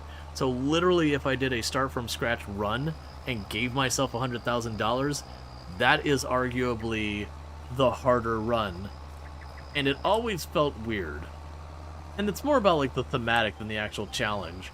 But that was the whole thing. Now, I was all excited with the Highlands because they gave us fishing. $150 fishing pole. I don't need to own any land to do it. I can just fish. And I'm like, cool.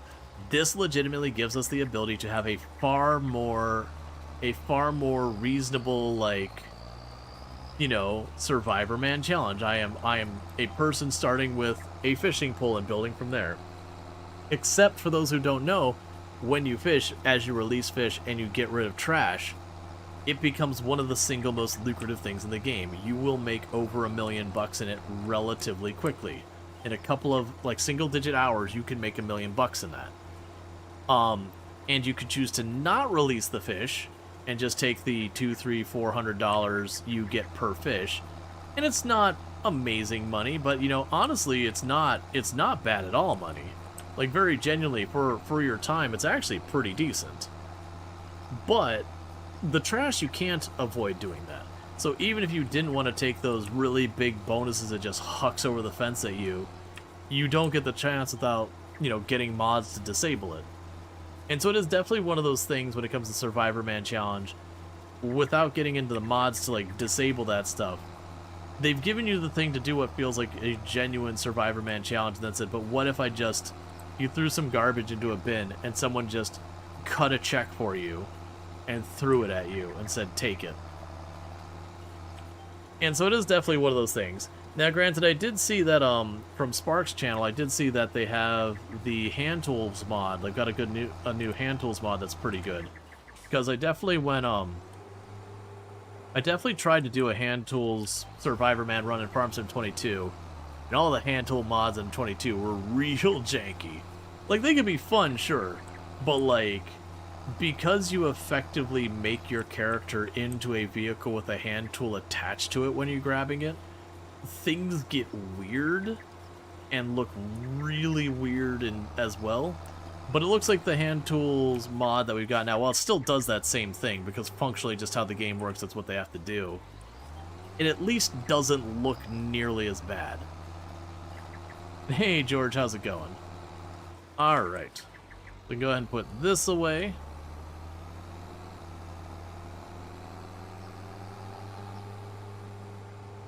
But yeah, the downside was I started this run in the hand tools mod, got that updated release after.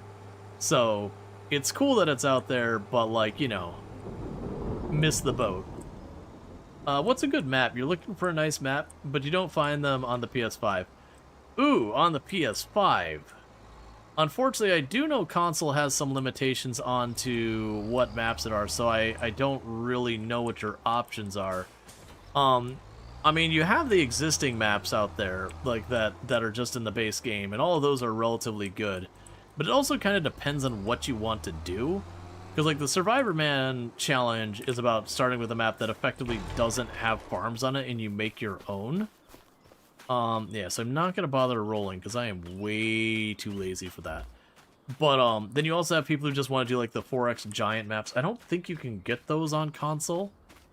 So it is one of those things. I would love to answer your question, but as someone who's not a console user and knows there are limitations, I actually don't know. Oh, you want that too? You want to start from zero? If you have the... Oh, it's Frontier Lands, maybe? It's something like Frontier Lands or whatever. That might be one. You can check to see if Calm Lands is in your thing. I don't know what the limitations on the console modding, but Calm Lands is another relatively good one. I don't know if there's things. It can be easier to browse the console maps on the Mod Hub website. Yeah, so I know Calm Lands historically has been good. I know when it first came out with Farm Sim 25 versus the 22 version, it had some issues. I don't know if those have been resolved.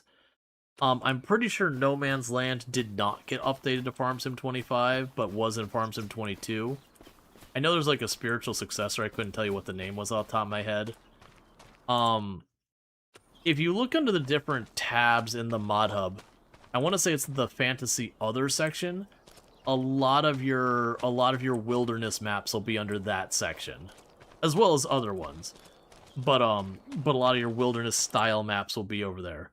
Okay, so I believe we've got our canola planted and all set up. Is there anything else I needed to do this in-game day? So we're good on our water. We harvest that tomorrow. Wait, do we harvest that tomorrow? 1 second. Yeah, we harvest the long grain rice tomorrow, and then we harvest the sugarcane the day after. So we're all good there. The one greenhouse I have is in good order. There you go there. Let me go ahead and give the tour of the farm, because we've had people pop in here, and we haven't done that yet. So keep in mind when we started this map, the only building kind of stuff here is we had this kind of like flat parking lot area here. There's that building and that gas can, because that's where you repair and fuel up. This is the buy point here, is this little building here.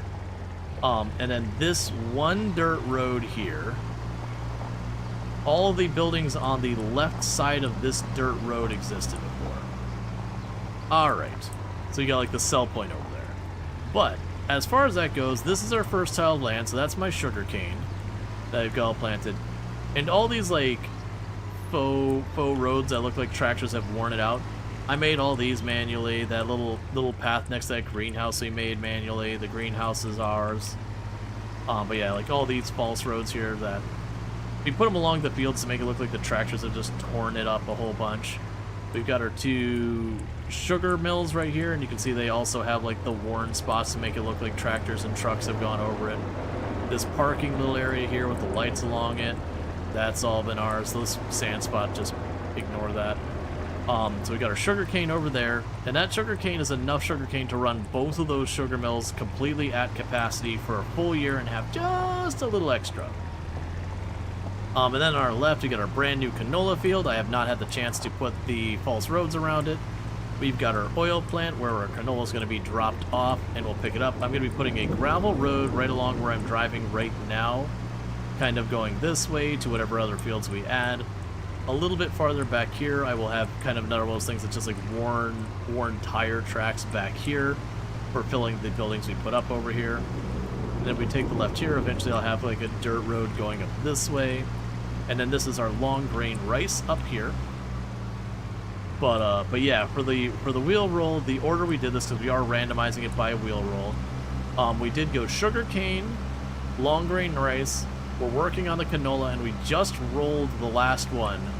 And the next crop I need to do after the canola is potatoes. Because RNG hates me. Because we are randomizing our crops. So the sugarcanes are a big moneymaker by a large margin. Sugarcane is a pain in the butt, but it at least pays well. The long grain rice is a lot easier. The pay's pretty okay. It's not great. It's not terrible. It's just, it's all right. We do have the little greenhouse here because that's what we kind of use to build up to get some stuff going on. Oh, and the water refill there, that's all stuff we added as well. The lampposts are all us. So we are like gradually going to make this place nice. At the moment, because we are like 0 to hero on our money, I'll go ahead and fill this up. We are like 0 to hero on our money kind of thing. We don't spend a whole lot on aesthetics right now. Till now, how much of the farm makes per year?